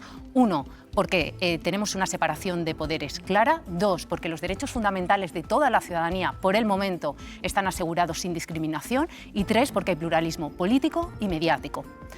¿Qué no es una democracia plena? Estados Unidos ahora. La Universidad de Göteborg nos dice que ha retrocedido a niveles del 68. ¿Qué no es una democracia plena? Que le pregunte a su antes amigo Orbán, que ya el Parlamento Europeo, en una decisión inédita el 12 de septiembre del 23, calificó con votos del Partido Popular a Orbán como un régimen híbrido electoral, porque, por ejemplo, las personas homosexuales son discriminadas con una ley de 2021, con lo cual la otra estrategia, el motivo de estas declaraciones es una estrategia de deslegitimación, que consiste en dos mecanismos. Uno, la resignificación de conceptos, por ejemplo, el término libertad para el Partido Popular ahora es el derecho a mentir e insultar, y dos, convertir al presidente en un dictador. Claro, como es un dictador, es una amenaza. Ante una amenaza, ¿tú qué puedes?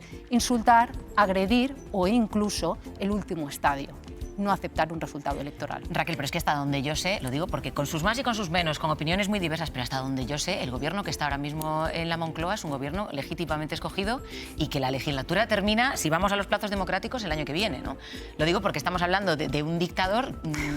No sé si crees que se está frivolizando de alguna forma con la terminología política que utiliza el Partido Popular. Bueno, esto empezó el 23J, ¿no? Cuando Feijóo, pensando que va a ganar de calle con encuestas que le dicen que va a tener una mayoría muy amplia, pues se ve incapaz de llegar a acuerdos en el Parlamento y empieza a juguetear con la idea de que la investidura de Sánchez pues es una investidura ilegítima porque cuenta con los votos de un partido que es Junts, que considera que es un partido ilegítimo, partido con el que ahora hay un acercamiento bastante notable, ¿no? Y empieza incluso en los gestos, ese 23J o en la investidura de Sánchez.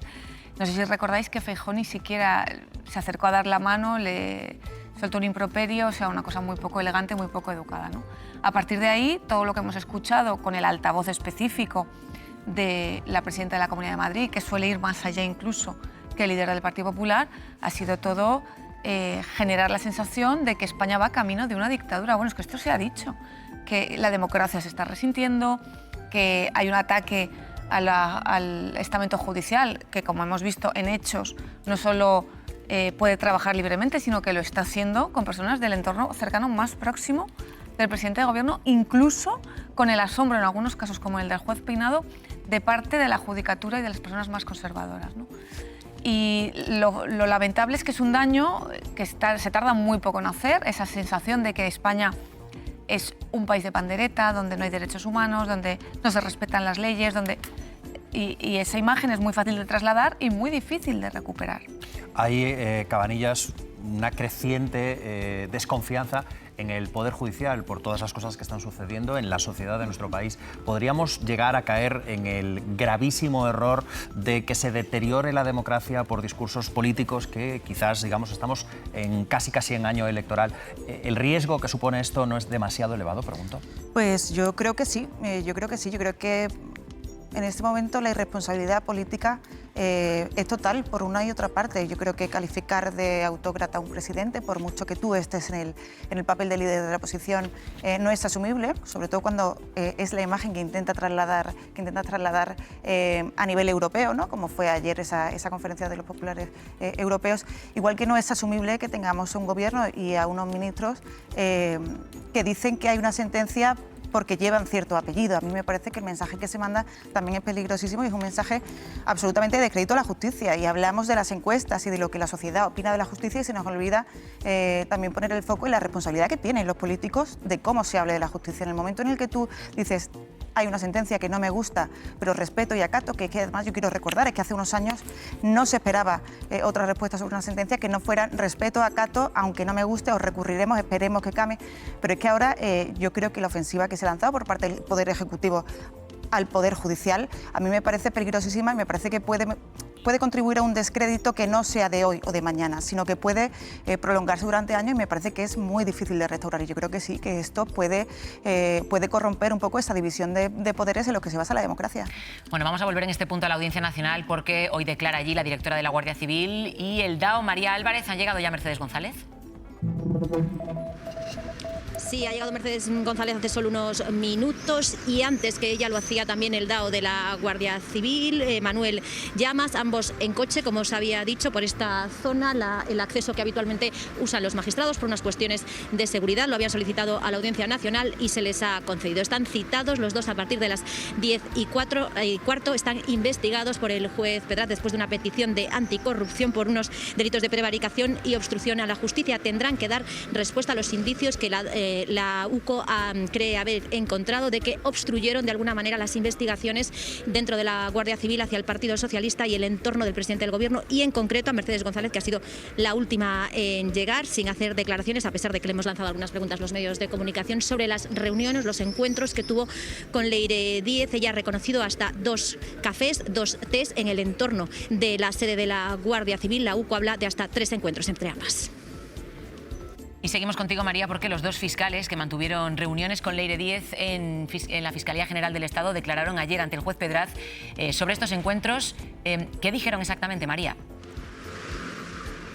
En este caso, los dos fiscales que estaban citados en la jornada de ayer por el juez Pedraz, por el caso Leire Díez, estaban citados en calidad de testigos y, por lo tanto, obligados a decir verdad. Según fuentes jurídicas presentes en su declaración, reconocieron esas reuniones en la sede de la Fiscalía General del Estado, en este caso Diego de Villafañe, de la Secretaría Técnica en ese momento de la Fiscalía General del Estado, dijo que la reunión la había pedido Jacobo Teijelo, el que es el abogado de Santos Cerdán, y que es habitual que los abogados, que los letrados pidan algún tipo de reunión y que se la concedió porque, entre otras cosas, también habían coincidido ya en algunos casos y que se conocían. Que se lo dijo a su compañera porque lo normal es que no vayan solos los fiscales por una razón de seguridad, y que Teijelo venía acompañado de una mujer que en ese momento identificó como una compañera del bufete y que no supieron hasta meses más tarde, cuando se publicó en los medios de comunicación, que se trataba en concreto de Leire Díez. Allí le habló de varios procedimientos, sobre todo relativos a hidrocarburos, varias causas abiertas, y en las que decía estaba en todas esas causas Choclán, el abogado de Víctor de Aldama. Sobre si informaron al por entonces fiscal general del Estado, García Ortiz, dijeron que sí, que a la salida precisamente de ese encuentro, de una sala de reuniones que está prácticamente contigua al despacho del que era el fiscal general del Estado, se lo encontraron y ahí le dijeron que se habían reunido con un abogado, pero no fue a más. Irma, ¿por qué son relevantes estas declaraciones? ¿Qué aportan las explicaciones de los fiscales? Bueno, básicamente de estas declaraciones depende que García Ortiz tenga o no que ir a declarar como testigo, porque ya lo ha pedido la acusación popular del PP y Pedraz dijo que iba a esperar a escuchar. Sí que son importantes porque aclaran algunos aspectos. Lees los autos del juez Pedraz y todo es Leire hizo no sé qué, Leire se reunió con tal, pero no consiguió. O sea, realmente, bueno, ya a la vista está. Acabamos de tener sobre la mesa una sentencia condenatoria contra el hermano del presidente del gobierno. O sea, es decir, todo lo que ella hizo realmente no fructificó en nada, porque todo se ha seguido investigando y todo sigue adelante. Y eso hay que tenerlo presente, pero es que también lo pone en los informes de la UCO, y ella misma, a veces, bueno, ella tenía unos documentos que eran como una especie de actualización de la situación, actualización de cómo está este tema, de cómo está este otro. Y al final siempre ponía que no se habían cumplido los objetivos y que no se había llegado a conseguir nada. Bosch, Irma dice que no se atreve a aventurarse si llamarán como testigo al exfiscal general del Estado. ¿Tú te atreves? No, porque no tenemos la información que tiene el juez instructor, y sin toda esa información y poderla hacer, y los cargos de la Fiscalía, hay un interlocutor posterior sobre el que se rindió cuentas, se dio algún tipo de explicaciones, y si el juez Pedraz considera que le faltan más datos, lo citará como testigo siempre y cuando lo considere relevante para la investigación. En todo caso, reitero lo que apuntaba antes. No basta que Leire Díez se haya reunido con personas, que como sabemos su actividad era, no diría que frenética, pero vamos, era muy intensa, habló con muchísima gente, sino que hicieron a continuación estas personas. Y en este caso no acaba de quedar claro estos cargos, por ejemplo, de la Fiscalía Técnica, qué hicieron o qué pudieran hacer después, que pudiera tener conexiones con la trama delictiva que se investiga. Si el juez instructor cree que el exfiscal general sí que puede aportar alguna información sobre esto, pues efectivamente lo llamará como testigo.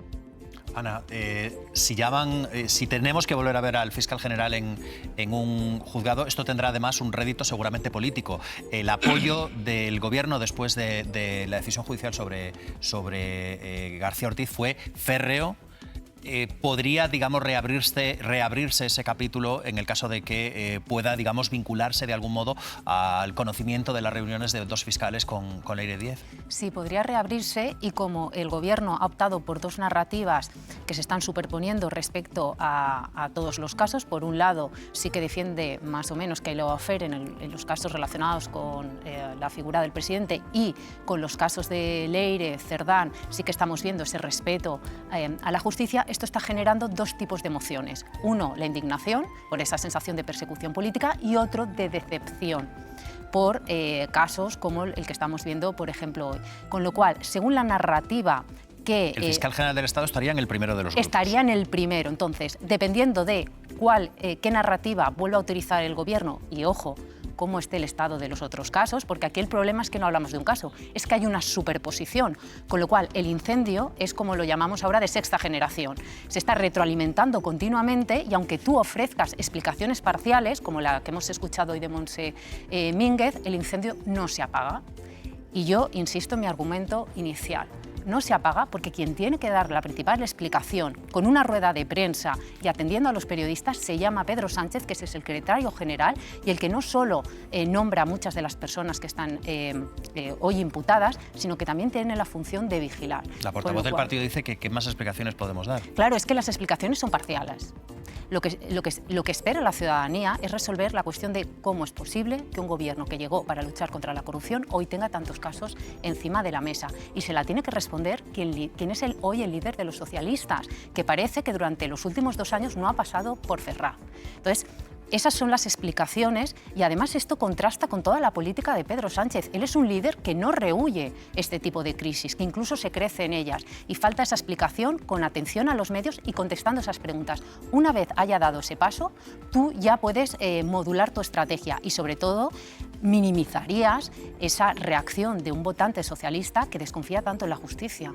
Vamos a seguir avanzando con la crónica de tribunales y con, por supuesto, el juez Peinado y Begoña Gómez. La mujer del presidente del Gobierno ha entregado al juez Peinado los billetes de su viaje a Londres para ir a la graduación de su hija. María, la defensa de la mujer del presidente critica las exigencias del juez Peinado.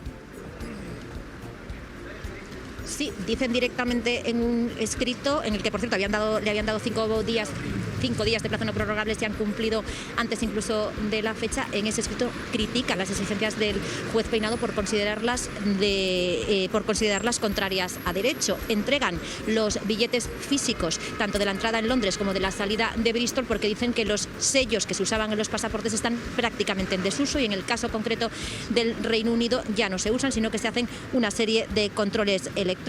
Denuncian además que dicho requerimiento en los términos que se ha hecho pues invierte la carga de la prueba porque no es la persona acusada en este caso la que tiene que demostrar que no ha cometido ningún delito y también que es imposible demostrar otra de las exigencias del juez Peinado, es decir, que no hizo uso del pasaporte para ir a otros sitios, que solo pueden demostrar el lugar en el que sí estuvo la mujer del presidente. Pero es que además también la Fiscalía acredita apoya esta decisión por parte de la defensa de Begoña Gómez. Insisten que tampoco hay ningún registro físico en el Reino Unido, que no existen ya esos sellos y en el informe fiscal dice que las medidas cautelares son injustificadas, desproporcionadas e innecesarias y afea de alguna manera que el juez Peinado haya comprado, podemos así decirlo, la teoría de algunos medios de comunicación de que Begoña Gómez tenía otros pasaportes, como insinuaba en su escrito, en concreto un pasaporte de la República Dominicana. Vos, volvemos contigo. ¿Esto es lo que se llama probatio diabólica? Sí, efectivamente, la probatio diabólica consiste en pretender que alguien acredite lo que se llaman hechos negativos, que no se ha hecho algo. Lo normal es que alguien acredite lo que ha hecho, pero lo que no ha hecho pues se considera que es contrario a la presunción de inocencia, sobre todo cuando se reclama a un acusado o a un investigado.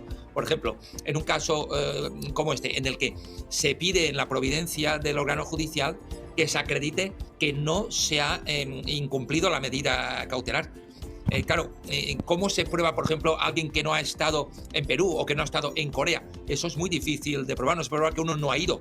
Lo que puede es probar lo que ha acreditado la defensa a través de los documentos del viaje. Sí que se puede probar hechos positivos, no hechos negativos. Hechos positivos como que se ha hecho ese viaje, están los datos de vuelo, están los datos de estancia en el país. Además hay muchas imágenes que muestran que Begoña Gómez estuvo en esa graduación y eso sí que se puede acreditar. Lo que no se puede probar es lo de la probatio diabólica, efectivamente, que no se ha ido a otro país o que no has hecho, digamos, algún incumplimiento de cómo se planteó la autorización.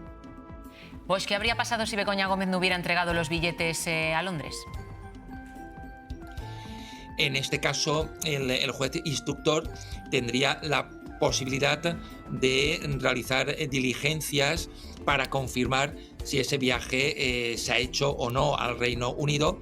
Y en el caso de que hubiera indicios de lo contrario, que me parece que no es el supuesto, pero bueno, si por ejemplo detectara que no se ha hecho ese viaje y que se ha viajado a otro sitio, sí que se podrían abrir diligencias por quebrantamiento de medida cautelar. Lo que pasa es que yo creo que aquí ha habido una confusión o un desconocimiento del juzgado de dos datos esenciales. Uno, que el Reino Unido ya hace cierto tiempo que en el caso de españoles o de miembros de la Unión Europea no aplica sellos en los pasaportes. Y por otro lado, que ese viaje, hay imágenes que han sido muy difundidas de que Begoña Gómez sí que estuvo en esa graduación. Yo vi esas imágenes antes de que se dictara la providencia. A partir de ahí me parece que es completamente descartable que se pueda haber incumplido la autorización y que haya un delito de quebrantamiento de medida cautelar, porque el viaje se habría hecho en los términos que indicaba la autorización judicial. Cabanillas, no deja de llamar la atención, ¿no? El juez le da permiso para ir a Londres, pero luego le dice, enséñeme usted 2 billetes. Estamos hablando de la mujer del presidente del gobierno. No deja de llamar la atención y yo creo que es incomprensible las decisiones que toma el juez Peinado. Es incomprensible también, sobre todo porque se le olvida también que la consideración pública de una mujer de un presidente de gobierno no es la de cualquiera, ni tendría siquiera las facilidades, ¿no? Si se me permite, para hacer lo que él presupone, porque lo que da la sensación es que presupone una conducta delictiva y lo decía muy bien el magistrado Bosch, y que hay que demostrar la inocencia, ¿no? Cuando en todo sentido sería el caso contrario. A mí sí que me da la sensación que después de esa dejación de funciones que fue no tomar decisión sobre las cautelares antes de irse de vacaciones, ¿no? Se fue y se lo dejó a otro, pues ahora no deja de ser un cuestionamiento de esa decisión de permitirle viajar que tuvo que tomar un juez que era sustituto del sustituto, ¿no? Con lo cual yo creo que este proceso de instrucción no hay por dónde cogerlo, y además es que las decisiones de Peinado alimentan cuanto menos ese relato que intenta hacer el gobierno contra la justicia, ¿no? Pues yo creo que flaco favor le hace también al órgano judicial. Bueno, suena un poco a encarnizamiento, ¿no? Ya le ha prohibido viajar porque le ha quitado el pasaporte, medida que todos los juristas prácticamente de manera unánime ha conseguido poner de acuerdo a este país, Peinado, consideran injustificada, ¿no? o excesiva. Y además luego le pide pruebas de que efectivamente no hay de otro sitio. Yo creo que el juez Peinado, con que hubiera abierto OK Diario, que metió a un periodista a perseguir a una familia que estaba, una familia de notoriedad pública, evidentemente, ¿no? Pero que estaba en un acto familiar y personal, pues ya hubiera visto esas fotos, vídeos de la chica, lo hubiera podido ver todo en directo, ¿no? Fotos ocultas. Vamos a concretar que no es una persecución, digamos, pública en la calle donde alguien pueda tener una reacción voluntaria. O sea, hemos visto imágenes del momento en el que alguien coloca las maletas. Sí, no de un periodista identificado que dice soy periodista, te voy a grabar. No, y puedo no responderte. Haciéndose sino que pasar, bueno, pues un asistente o viajando en el mismo avión, ¿no? Cosa que nos debe hacer pensar también, bueno, aparte de las prácticas periodísticas o pseudoperiodísticas, nos debería hacer pensar también que quizá la seguridad, el Falcon, y cuando se critica todo esto, pues a lo mejor hemos convertido este país en un lugar en el que sí es necesario unas medidas de seguridad para ciertos políticos que están siendo perseguidos. Bueno, según el último barómetro del CIS, avanzamos un poco, el del mes de julio, el Partido Socialista, dice ese barómetro, ganaría las elecciones y duplicaría su distancia con el Partido Popular. Olivia. Según la última encuesta del CIS, el Partido Socialista ganaría las elecciones con un 33% de los votos y una ventaja de prácticamente 8 puntos respecto al Partido Popular. El PP perdería 2 puntos y obtendría un 25% de los sufragios. En tercera posición seguiría Vox, que perdería medio punto. Sumar y Podemos perderían respectivamente 3 décimas. Sería la primera vez que la formación de ultraderecha se acabó la fiesta, estaría por delante de los morados. Es la primera encuesta de intención de voto que se realiza tras conocer la condena de 24 años de cárcel al exministro Ábalos y tras conocer también la imputación de la directora general de la Guardia Civil, Mercedes González, por el caso de Leire Díez.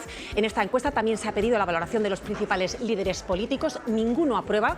El que obtendría la valoración menos negativa es el presidente del Gobierno, que obtendría un 4,25 sobre 10, seguido de la vicepresidenta Yolanda Díaz, que obtendría un 4, Feijóo tendría un 3,6 y Santiago Abascal sería el peor valorado con un 2,96.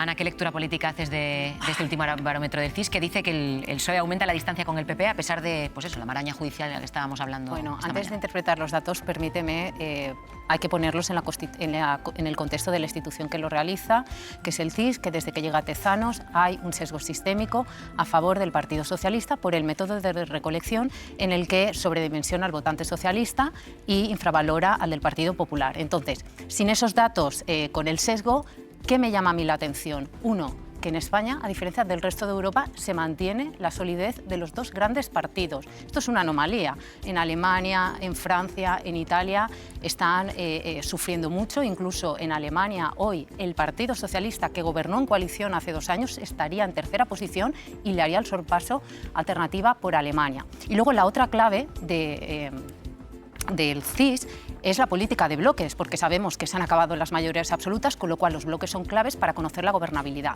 En el caso del bloque de la izquierda, yo creo que el titular sería que sin cocinar esos datos, el PSOE resiste y sobre todo está consiguiendo activar el voto útil a costa de Sumar. Y esto es importante. Y esto lo hace gracias a que la figura de Pedro Sánchez es muy valorada tanto por todo el votante como dentro de su partido. Por otro lado, hay que analizar el bloque de la derecha. Prácticamente tenemos la misma fotografía del 23J, con una gran novedad, y es que el Partido Popular no crece, no logra ampliar el espacio, sino ¿qué pasa? Que se reorganiza gracias a Vox, que le sigue robando votos, y sobre todo con el nuevo invitado, que se llama Se acabó la fiesta. ¿Y por qué Se acabó la fiesta empieza a irrumpir y puede ser importante? Porque Vox se ha puesto el traje de la gobernabilidad. ¿Qué ha pasado este último año? Que ha firmado acuerdos de gobierno y, claro, ese voto que tiene Vox, voto protesta de enmienda al sistema, lo está capitalizando. Lo que contaba Ejerique al principio, hablando sobre Junts en las elecciones, totalmente. ¿estar dentro o fuera del sistema? Estar dentro o fuera, que eso hay una parte de la población que está seducida, que quiere una enmienda a la totalidad, y eso es Albiz el que lo capitaliza muy bien. Con lo cual, para mí, yo creo que el titular sería que la corrupción no fabrica votantes de derecha, sino que permite la resistencia de Pedro Sánchez. Bueno, pues otro día más tenemos que volver a darles las gracias. Hemos vuelto a ser líderes de audiencia, tenemos que agradecérselo, por supuesto, a todos los espectadores. Olivia. Ayer el fútbol volvió a ser lo más visto del día. La semifinal Inglaterra-Argentina fue seguida por más de 8 millones de espectadores de media y obtuvo una cuota de pantalla del 60,9% en su emisión en simultáneo con el 24 horas. La 1 de Televisión Española volvió a ser líder con una media del 26,5% de cuota de pantalla. Fue líder en todas sus emisiones, en todas sus franjas horarias. En el prime time se alcanzó un 48,4%. Maestros de la costura superó el 17% y este programa, La Hora de la 1, alcanzó un 24,3%. Y nuestros compañeros mañaneros alcanzaron un 17,4% de cuota de pantalla. Bueno, pues tenemos una última hora. Les contábamos que estábamos pendientes de lo que decidiese la justicia europea sobre la ley de amnistía y están ahora mismo leyendo la sentencia. Lo que dice el Tribunal de la Unión Europea es que avala la aplicación de la amnistía. Ahí estamos viendo esa señal en directo. Enseguida vamos a buscar todas las reacciones y todo el análisis aquí con nuestros tertulianos y también con los expertos. Pero mientras vamos a conectar con nuestros compañeros de Mañaneros, que me imagino que también estarán muy pendientes de lo que está ocurriendo hoy en la justicia europea. Javier, Miriam, buenos días, contándonos. Muy buenos días. Enhorabuena primero por los números, felicidades a vosotros también, por los premios, y por las audiencias. Y efectivamente estamos pendientes de ese tribunal. El tribunal acaba de decir que la amnistía es legal en los dos extremos que se juzgaban. Primero, delitos de terrorismo. Se considera que no hay un exceso que afecte a derechos fundamentales, es decir, que no ha habido asesinatos. Este es el castellano paladín en el que se puede traducir esto. Y por tanto, que esos delitos sí son amnistiables. Segundo, malversación, que no se han afectado los intereses de la Unión Europea, que no se han enriquecido los líderes del procés, que no se han llevado fondos europeos a casa. Así que eso también es amnistiable. Estas son las dos conclusiones que acaba de presentar en Luxemburgo el Tribunal de Justicia de la Unión Europea. Los dos significan muchas cosas. Primero, en lo jurídico, ¿qué va a hacer el Tribunal Supremo? Tiene una orden todavía de detención contra Puigdemont. ¿La retira o espera al Constitucional? Vamos a retirarla ya o alargar todavía. El Constitucional lleva 19 fallos a favor de la amnistía. Y segundo, la política. ¿Qué pasa ahora? El Partido Popular sacó a la calle en 5 manifestaciones diciendo que esto era un atentado, que esto era terrorismo, que esto era un golpe de Estado. 52 manifestaciones en total, 80.000 personas en la de Madrid. ¿Y ahora qué? Después de todo aquello, ahora que esto es legal, ¿ahora qué? Ya digo que hoy este es el centro, desde luego, de la noticia. Acaba de ocurrir, reacciones jurídicas y políticas enseguida. Y además, casi en un mundo paralelo, todos pensamos también en fútbol. Muchos celebran hoy ese rival que tendremos en la gran final de Nueva York. Menuda remontada anoche de Argentina, menudas ojeras hoy de nuevo. Enseguida vemos todas esas imágenes, también las celebraciones y además nuevos datos sobre el intento de robo en casa de Lamine Yamal. Estamos ahí en directo, hemos hablado con su familia y... enhorabuena, chicos, enhorabuena, compañeros, y a todo el equipo de La Hora por esos datos que estáis haciendo y los que hicisteis ayer. Y vuestros datos también, que no me hagáis de falsos humildes, que creo que estáis ahora mismo en, como dirían los tetas, en vuestro prime. En vuestro prime.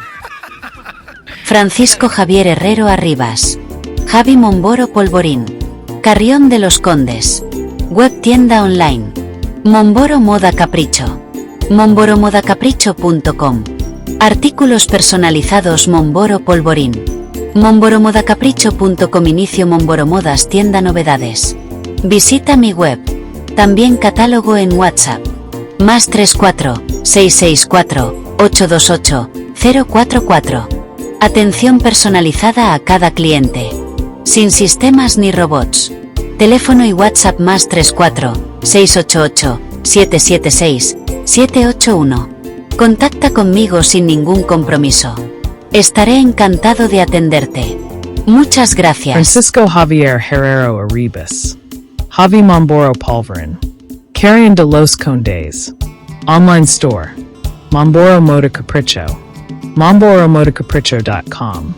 Personalized items Momboro Polvorin. MomboroModaCapricho.com. Home Momboro Modas shop new arrivals.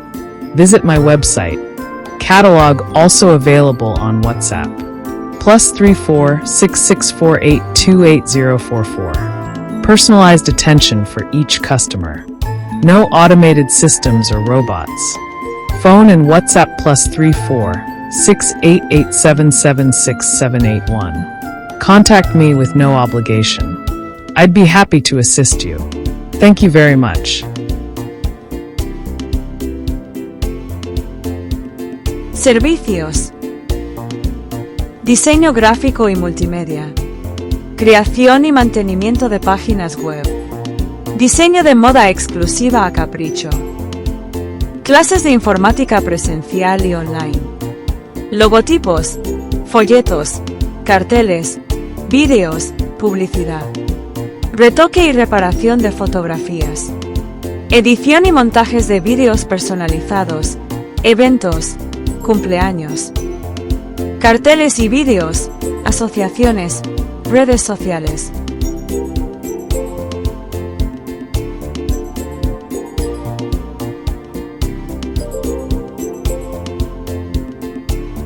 Solicita información sin compromiso. Muchas gracias.